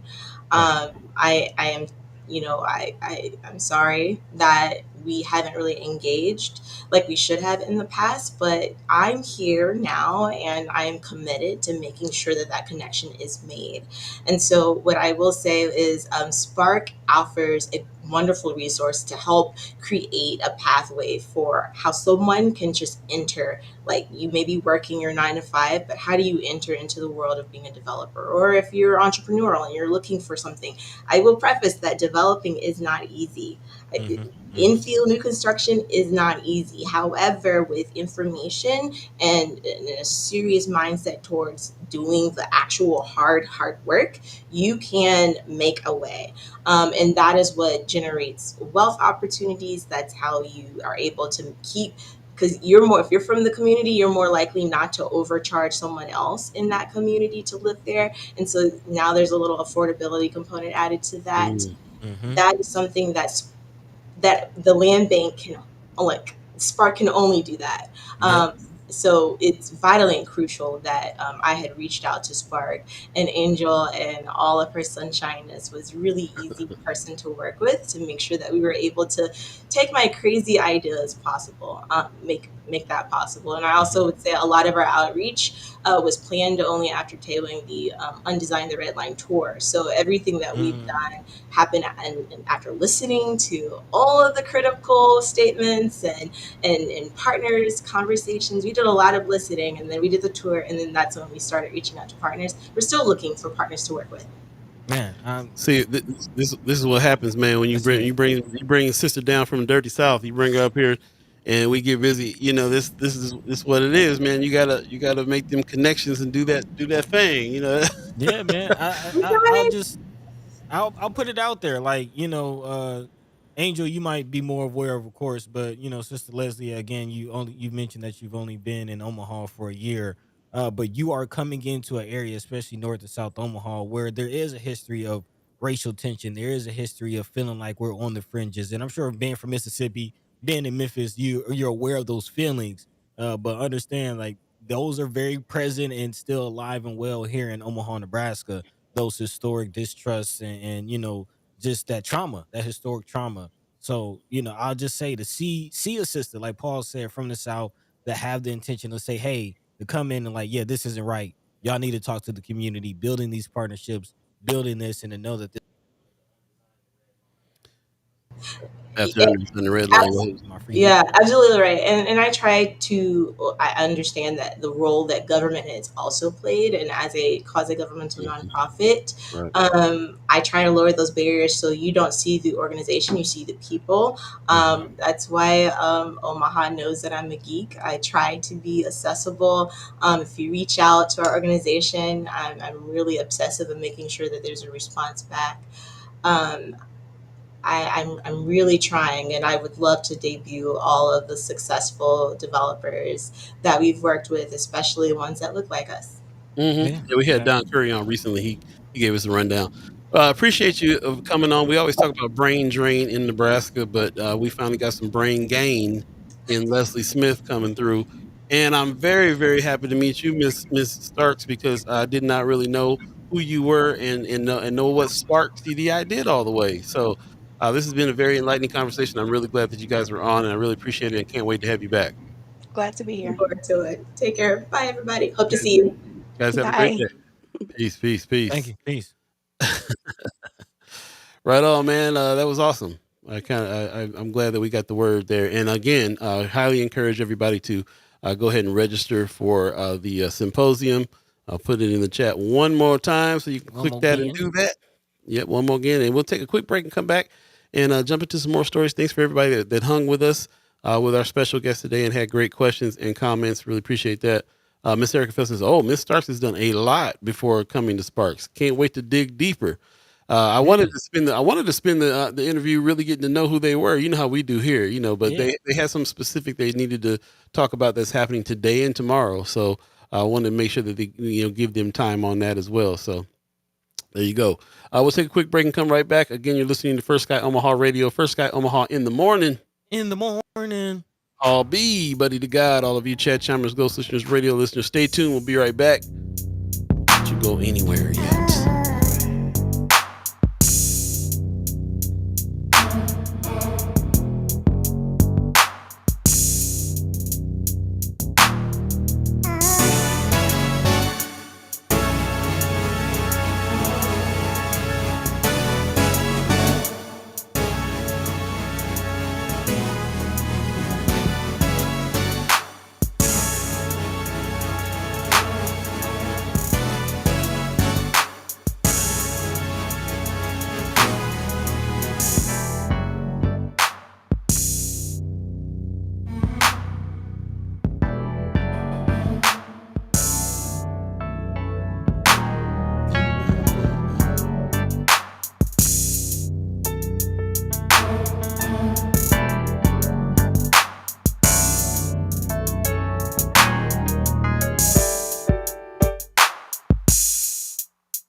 yo. Welcome back. You're listening to First Sky Omaha Radio. First Sky Omaha in the morning. We're having a little bit of technical difficulty. We're going to try to fix that right now as we go. But I just want to, while I had this moment while Buddy's coming back in, to give a shout out to Drunk Ship Coffee. Drunk Ship Coffee is getting down with us in a big way. So we really appreciate Drunk Ship Coffee supporting what it is that we're doing over here. If you want to support us, you can hit us up at firstsky.omaha@gmail.com. Send us an email, send us an idea, and we'll send you back rate sheets and all the good stuff that we have available now in order to do some sponsorships with us. And this really helps us keep it going and helps us do stuff like what Tony Johnson was asking about, sending out camera people to some of these events and so on and so forth. This is some stuff that we're working on now, but again, it takes funding. So we definitely encourage everybody to go to firstsky.omaha.com, hit the donate button, become reoccurring members and sponsors of the channel as well. And shout out to everybody who's done that, who's been hanging with us since the beginning, and the new members that have been coming in recently as well. So appreciate that. Also, like I said, shout out to the Land Bank, who wanted us to really get on helping everybody understand, where they're coming from and what's going on with the transparency. Now, as you can see, I've been very excited to have Leslie Smith on because I have had conversations with her and was letting her know, some of our concerns, what was going on. And I was like, why is all of a sudden, Land Bank trying to reach out and trying to, really talk to the community and really listen now and so on and so forth. She was like, it's because I'm in there, because I'm up in there, so that's what's up. Pop says, what a great segment. How I love Women's Wednesdays. Women. So, yeah, man, really appreciate them coming on and giving us some more of that. Shout out to Land Bank. Shout out to them as well. And yeah, man, there's a lots going on here, and we really appreciate everybody who's been hitting us up. They understand that we have a very engaged group. And so, as far as our sponsorships and stuff like that is concerned, it's finally growing. For the most part, we just been doing what we do. We do it word of mouth, and we haven't really put a whole lot of energy into those things. But we're trying to keep this thing rolling and funded, and we're trying to make sure that we can continue this conversation and expand news coverage, and so on and so forth. So we're actively doing that. That's what the next wave is really going to be about. Yeah. When we get together and talk about what that is, you can start talking to us about it when we are out there this Friday, June 7th. We'll be out in Missing First Friday. We'll be there from about 4 to about 8 or 9 that night. So late afternoon, come by and check us out. We're going to be right there on Military Street. We can talk about the next wave, and we can celebrate 7 seasons of First Sky Omaha in the morning, and talk about what we're going to try to do next and how we're going to expand news in our area. News you can use, like we used to say. Yeah. Appreciate that very much. Appreciate everybody in the chat.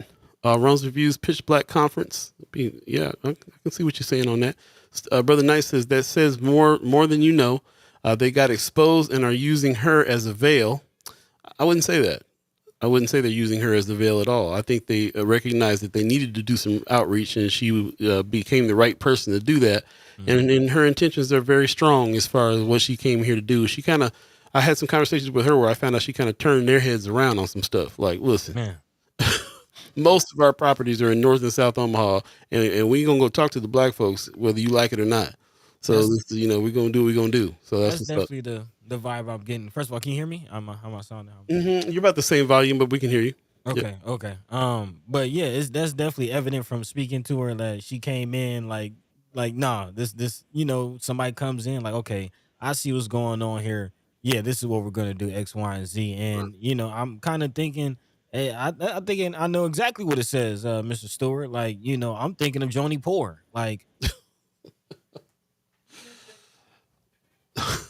leader, good. The sister ain't even been here but a year, but you get the right leader with the right intentions and the right ideas, and things start moving. Cameron always says it: leadership. You get the right leaders in position, and you'll see things working the way they're supposed to. Word up.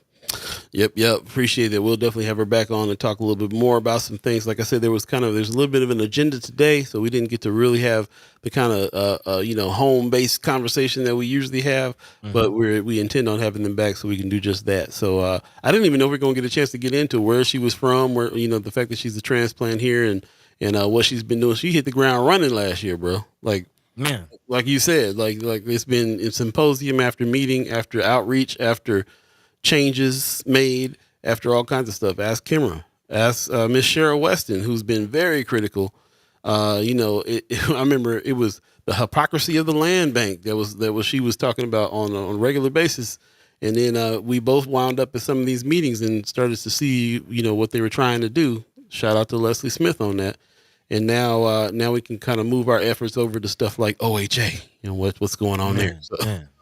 Miss Cheryl Weston's her podcast is a lot about OHA these days for sure. So shout out to Miss Cheryl Weston who's keeping everybody on their toes as far as that's concerned too.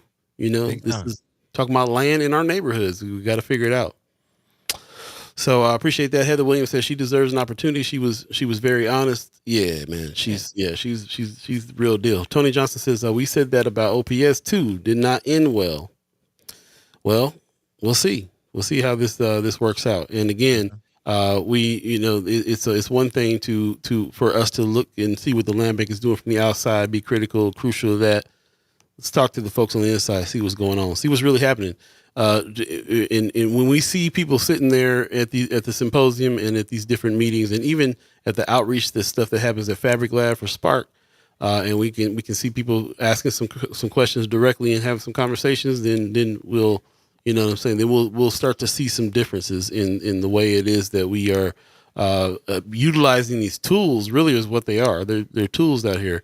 If we were on it, we would buy one of them $1 properties from the city. If we was on it, we can buy one of these $1,000 or $2,000 properties from Land Bank.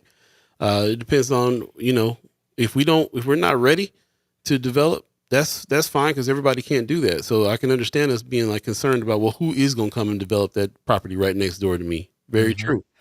But now we have some opportunities here and some people that can help that process go along and build some wealth in the process. So that's what's up. Tony Johnson says, "What is the game plan to make sure that not she succeeds and avoids to presume to the pressure of nonprofits while making sure the community benefits 100%? What is the game plan? I don't know. You have a game plan?" Vaughn Chapman says, "Tony Johnson, anything that the Buffetts, aka Berkshire Hathaway, is involved with the black community should be considered a conflict of interest favorable to the real estate business. Depends on if they're buying up the real estate." Nonprofit organizations that go for grants from the Buffett Foundation or Berkshire or any of those is one thing. If they're using funds to do the right thing with the funds, and cool, because that's their organization. If it's the actual Berkshire coming in buying up properties, I think I have more concern with that than anything else, because that's also happening. I go around see a lot of Berkshire signs, but I also see a whole lot of that company from Kansas City signs too. There's a lot. There's a lot of development going on in North and South Omaha. I think this is one of the ways that we can kind of jump in and maybe have a say and do something about it. So, appreciate that. Tamika Renee in the chat. Good morning. Good morning. Appreciate you. She said, Leslie's intentions are sincere and authentic. She's been very intentional about involving black and brown individuals and inviting us to the table. NOCP is part of the focus group and definitely an ally. There you go. All right. There you go. She's linking up with the right people, man. Like, she's making the right moves, and I understand the historic mistrust and the skepticism, but let's give the sister a chance. She definitely seems, and although the Omaha land, there are land banks around the nation that are doing good work and that do actually work and are getting things done in the community, and hopefully she can get our land bank in shape. And I will say, she's saying the right things. Like, we have an article here from Flatwater talking about how rents are going up. And to your point, Paul, a lot of the rent prices are going up because of these developers coming in from out of state, and, these Kansas City based and these Boston based organizations buying up millions and millions of dollars in properties and thousands of properties over time. It looks like we lost your camera, Paul. Yeah. Buying up all of these properties and then driving the value up, or driving, not even really the value, just the price. To be honest, just driving the price up.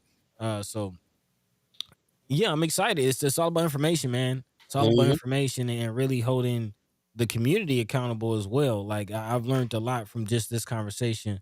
Looking at, what do we know? how much do we know? Like what really, we don't know what we don't know when it comes to developing land and when it comes to buying land, what is the process? And my whole thing is I just had the question and have found hurdles to getting the information on what the process is. So just them willing to give this information, have these symposiums and inform us is a big hurdle. It is a big change. And it's a big point. Like it's a big thing. It's not a small move to even say, okay, let's just educate.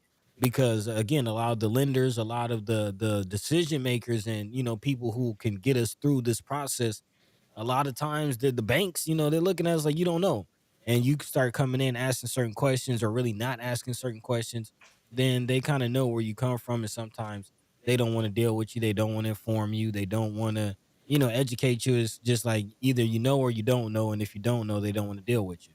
And unfortunately, a lot of us in our communities don't know about development, but want to develop. Yeah. So this is huge. I would absolutely use that as well. I would, from that, the couple times that I went to some of those meetings, I thought, I'm not quite ready to buy nothing yet, but this is some pretty cheap education here to be able to learn about this process.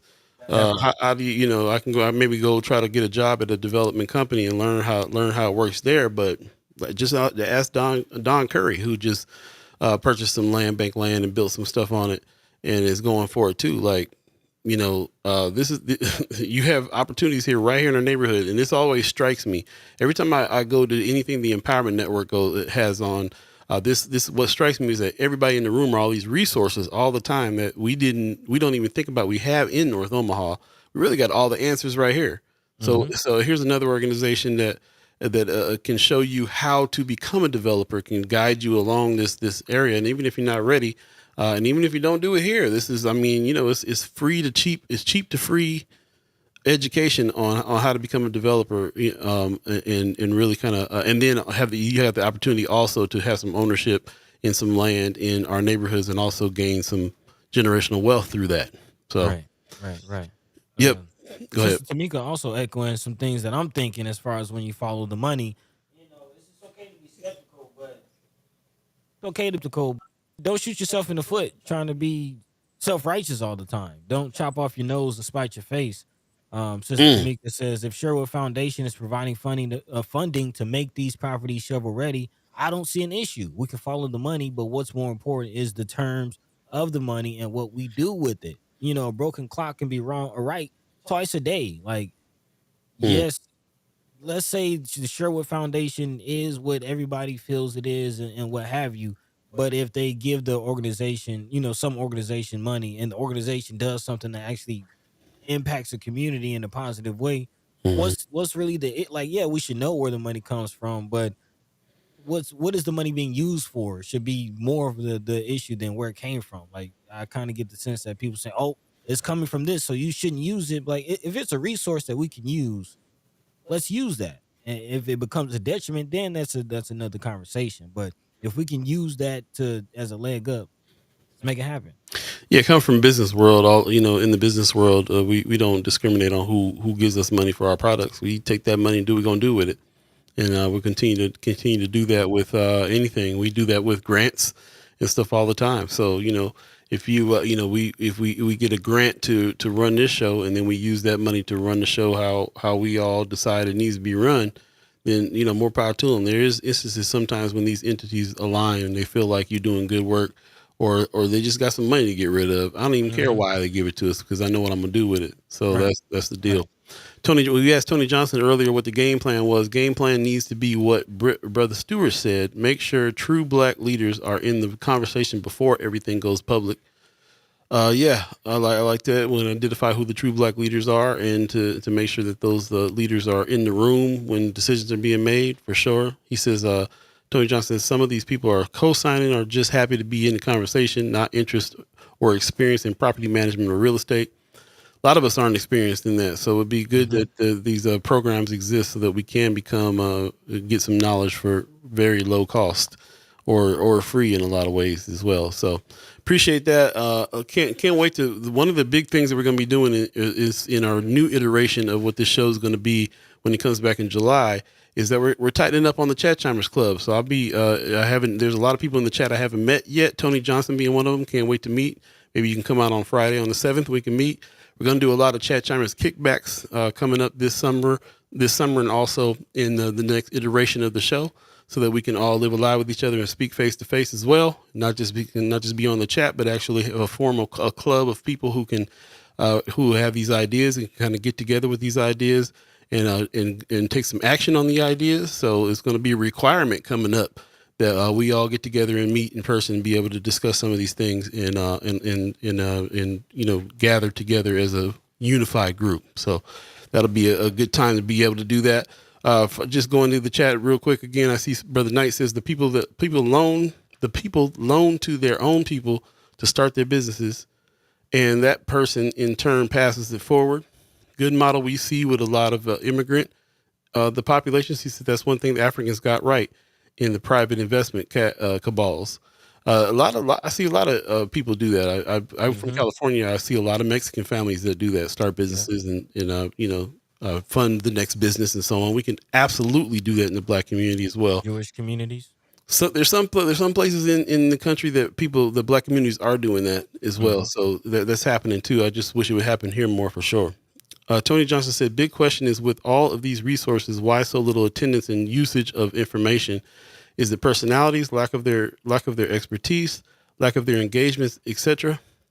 From my personal standpoint, I feel like there's a lot of apathy in the Black community. There's a lot of mentality that that they're not going to support, or a lot of negativity. There's a lot of reasons why I feel like people don't really engage and get together. That's why I'm so excited about what Angel and Leslie are doing with these two organizations that we already kind of know about, and partnering up. Anytime I see organizations partnering up, to me, I feel like, first of all, what usually happens is if the land bank was like a organization in the Black community, they would have been like, well, we got to come up with our own this and that. We got to come up with our own classes and build our own this and that, when there's a whole other organization already doing that work, and they could just partner with them and then let them do their thing so that they can expand and be bigger. And as you can see, like, we haven't even really had anybody from the land bank on all these years we've been talking about them.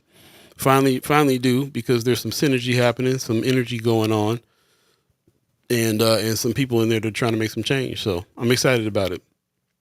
Miss Erica Fell says, you'll find you can't meet some.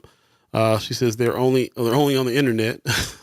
Like I said, that's going to change up. We hold a lot of weight with our chat chimers when we are talking to folks, and people are looking at us and they're saying to us, well, what is your audience saying? Okay, well, we're going to verify a lot of what our audience is saying as well, because we have a close-knit group we call the chat chimers. So it's time to really solidify that and also get face-to-face and so on. She says, I'm excited to meet all the great chimers. Yeah. Me too. I think that's the power. The power in what it is that we're doing is that we have some regular people in conversation that we can all get together and have some action towards, especially people that give us suggestions on stuff that we're trying to do, especially for the news and all that. Like, yeah, man, we're on the same page. We want to send a camera everywhere, and we want to be able to cover these things like news, and that's kind of like in the direction we're moving and trying to get there. And we're working on that and raising funds for that. So any help anybody that wants to help, they can always go to firstsky.omaha.com, hit the donate button, and you'll be able to see with us during this next wave that we're getting ready to come up with, and be able to see the plan, see what it is that we're working on as far as that is more coverage, more news coverage of our neighborhoods and so on. So and then we're going to be switching up a lot of things with the morning show, switching up a lot of things with the Chat Chimers Club, and so on. So there's a lot going on that's getting ready to change up, and we were confident that you guys who are down with us will follow us. We'll come along right with us, and very, very excited about it. Yeah, man. 7 seasons is a lot of seasons for us to be in this conversation and have as many conversations. We got hundreds of shows now, on Facebook and YouTube. Thousands of hours of conversation, literally. Thousands of hours of conversation, and that has been very valuable. A resource to anybody who cares anything about our neighborhoods. Just think about it. A comment you might have made 2 years ago is something that still sticks with somebody who's trying to make some change in North and South Omaha. So we're going to continue to do what we're doing and refine it along the way. Yeah, and big shout out to all of you chat chimers. Big shout out. Yeah. Can't do it without the co-hosts. Yeah, man. Yeah, man. So we love you. We thank you. As always, we say it, but we mean it. Thank you. That's real. 8:48 right now. If you believe in the concept of time, let's hit a little lightning round before we get to some haps. And ladies and gentlemen, time for lightning round. What you got, buddy? Yeah. Again, kind of concluding our conversation on housing and property and things like that. Again, what the land bank is doing is right on time. Because as the Flatwater Free Press is reporting, rising rents leave Omaha tenants struggling to keep up. So again, affordable housing that is actually affordable, and definitely people from the community that can make that affordable will go a long way in combating some of these things going on. As according to this article, the average studio apartment in the metro is about $955, just short of $1,000 a month. And again, that's for a studio apartment, which is actually when you add in inflation, that's about a 45% increase from 2014. That's according to Flatwater Free Press. So again, 50% increase basically on the cost of properties. And it's not just in the Omaha area; it's across the state. Grand Island, Kearney are also areas where rent spikes have gone up. Really? Wow. So You, again, going in and out. Hello, can you hear me? Okay. yeah. Maintenance, insurance, property taxes, of course, things that are helping the rent go up. But as we mentioned, also big investment firms buying up apartment buildings from small time local landlords have also added to the raise in rent spikes in cities across the country, not just in Omaha, not just in Kearney, but really, again, a national issue as far as housing. So, again, we're still looking at what's going on and how to combat that. And again, it's not just the public housing, as well, just the whole situation across the board. Whole situation across the board. So again, this is the perfect opportunity to look into, buying property for $1, developing property, things like that. So there you go. Right on. In other news, Nebraska Examiner is reporting that white nationalism and anti-LGBTQ activities are going on and rising. This coming from the Southern Poverty Law Center, which has published the annual hate report since the 1990s, since 1990 to be exact. And they documented about 835 active anti-government groups and 133. That's up about 133 groups since the last count in 2022. They've also counted about 595 hate groups and which is an increase of 72. So again, anti-government hate groups and things like that are increasing, and accounting for a large portion of that increase is white supremacy hate groups. Is with He's. Mhm.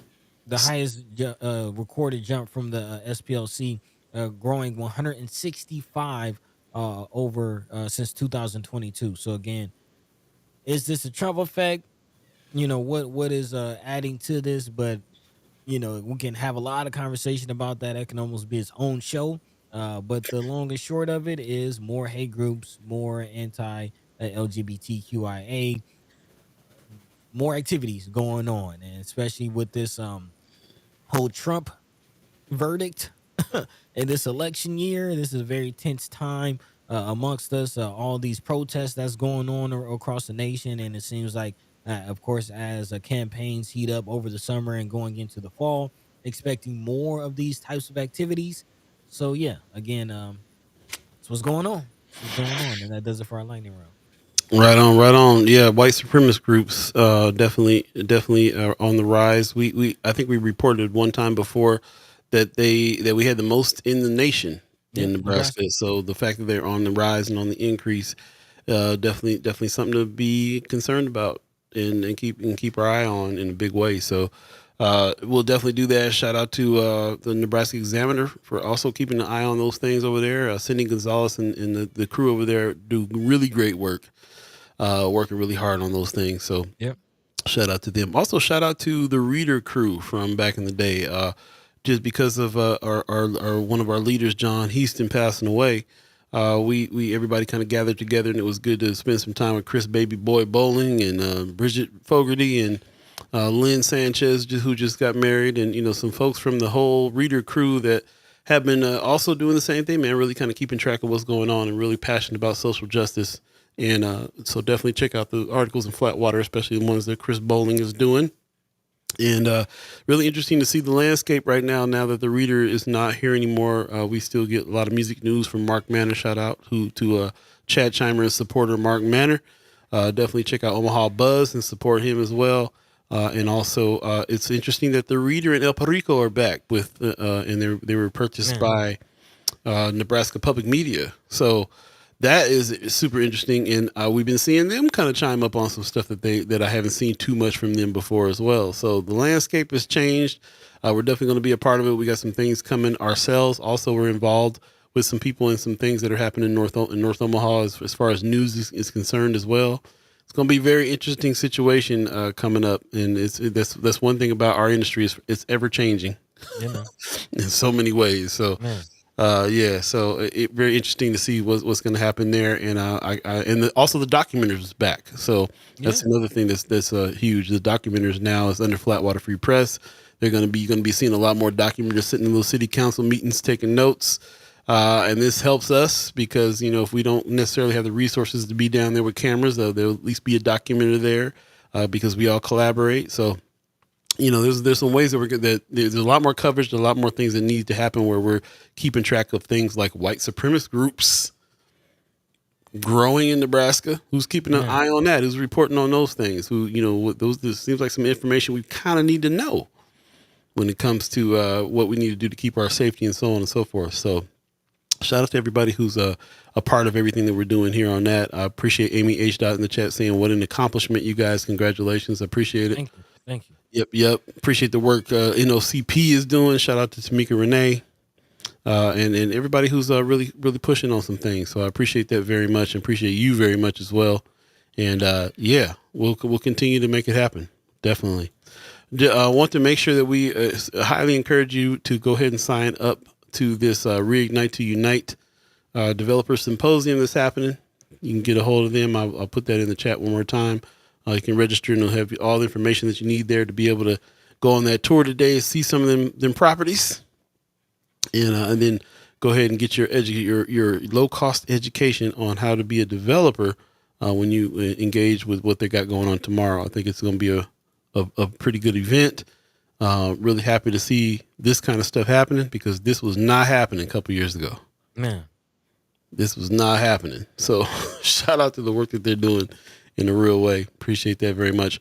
Also, we put this number up earlier too. The city of Omaha is still trying to help us with our lead in the ground of North and South Omaha. North especially is missing some areas that need some help. If you have one of those areas, if you live in one of those houses or you're next to some property that has not gotten treated and you want to get your soil tested, remediated, then please give them a call, 402-731-3045, or you can go to the website omahaled.org and get some information and sign up to get it checked out. It's free to the public. This is free. If you're a homeowner, you really want to know what's going on in your ground there. We do a lot of urban farming around here. People are getting busy with farming in their areas, in their yards, next door, lots next door. Same situation. So sometimes we need to make sure that we got these things tested. This is the way that we can do it.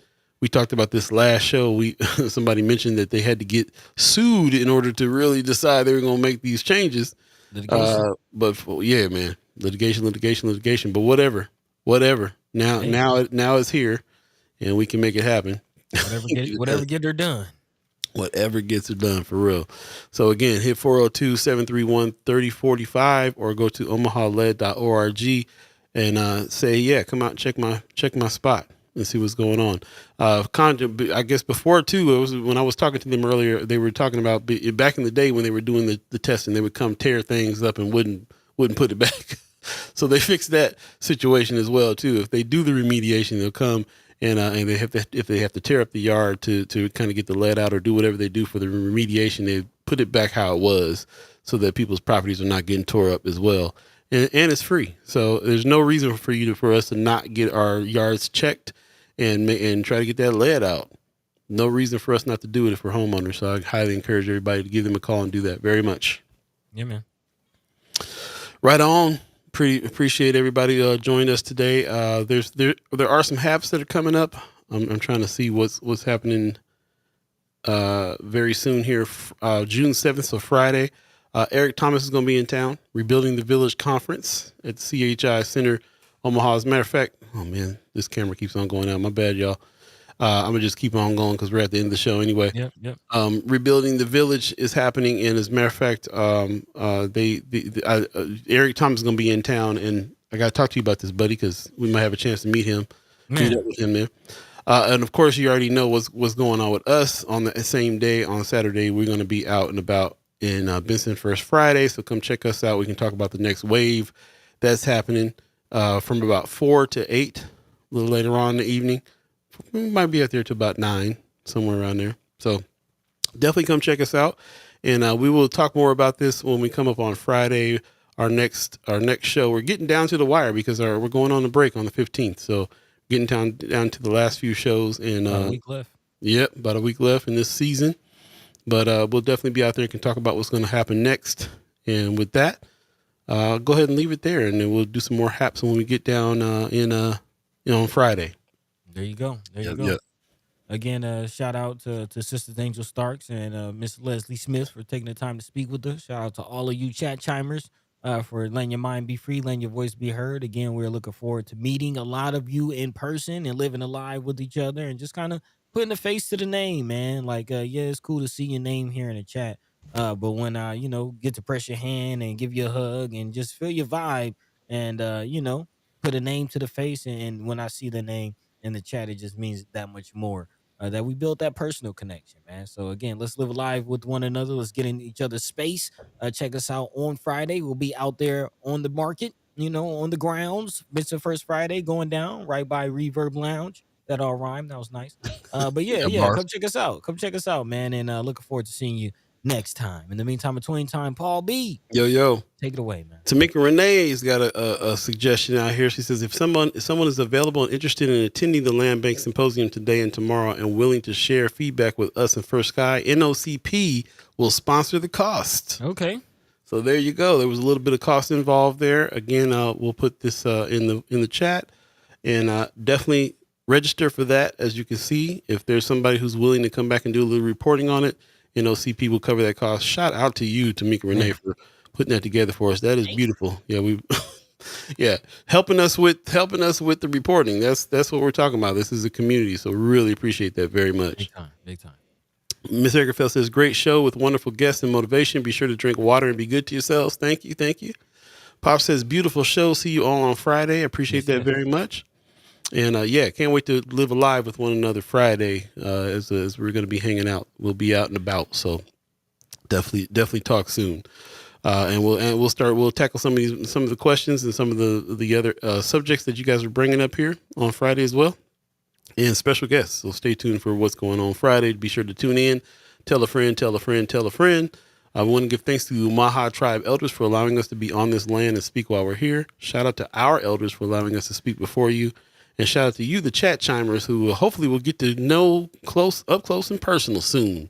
We really appreciate everybody who is in the chat, who is contributing to the conversation and giving us great questions, great comments, and great resources. Can't thank you enough. Co-hosts, what it's all about. Thank you. Tamika Renee says, please call me at 531-772-5810 to register.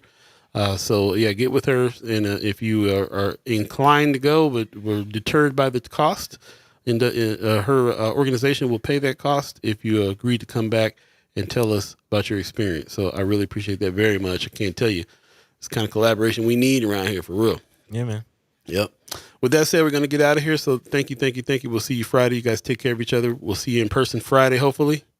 Peace. By the way, Vanglorious. This is protected by the red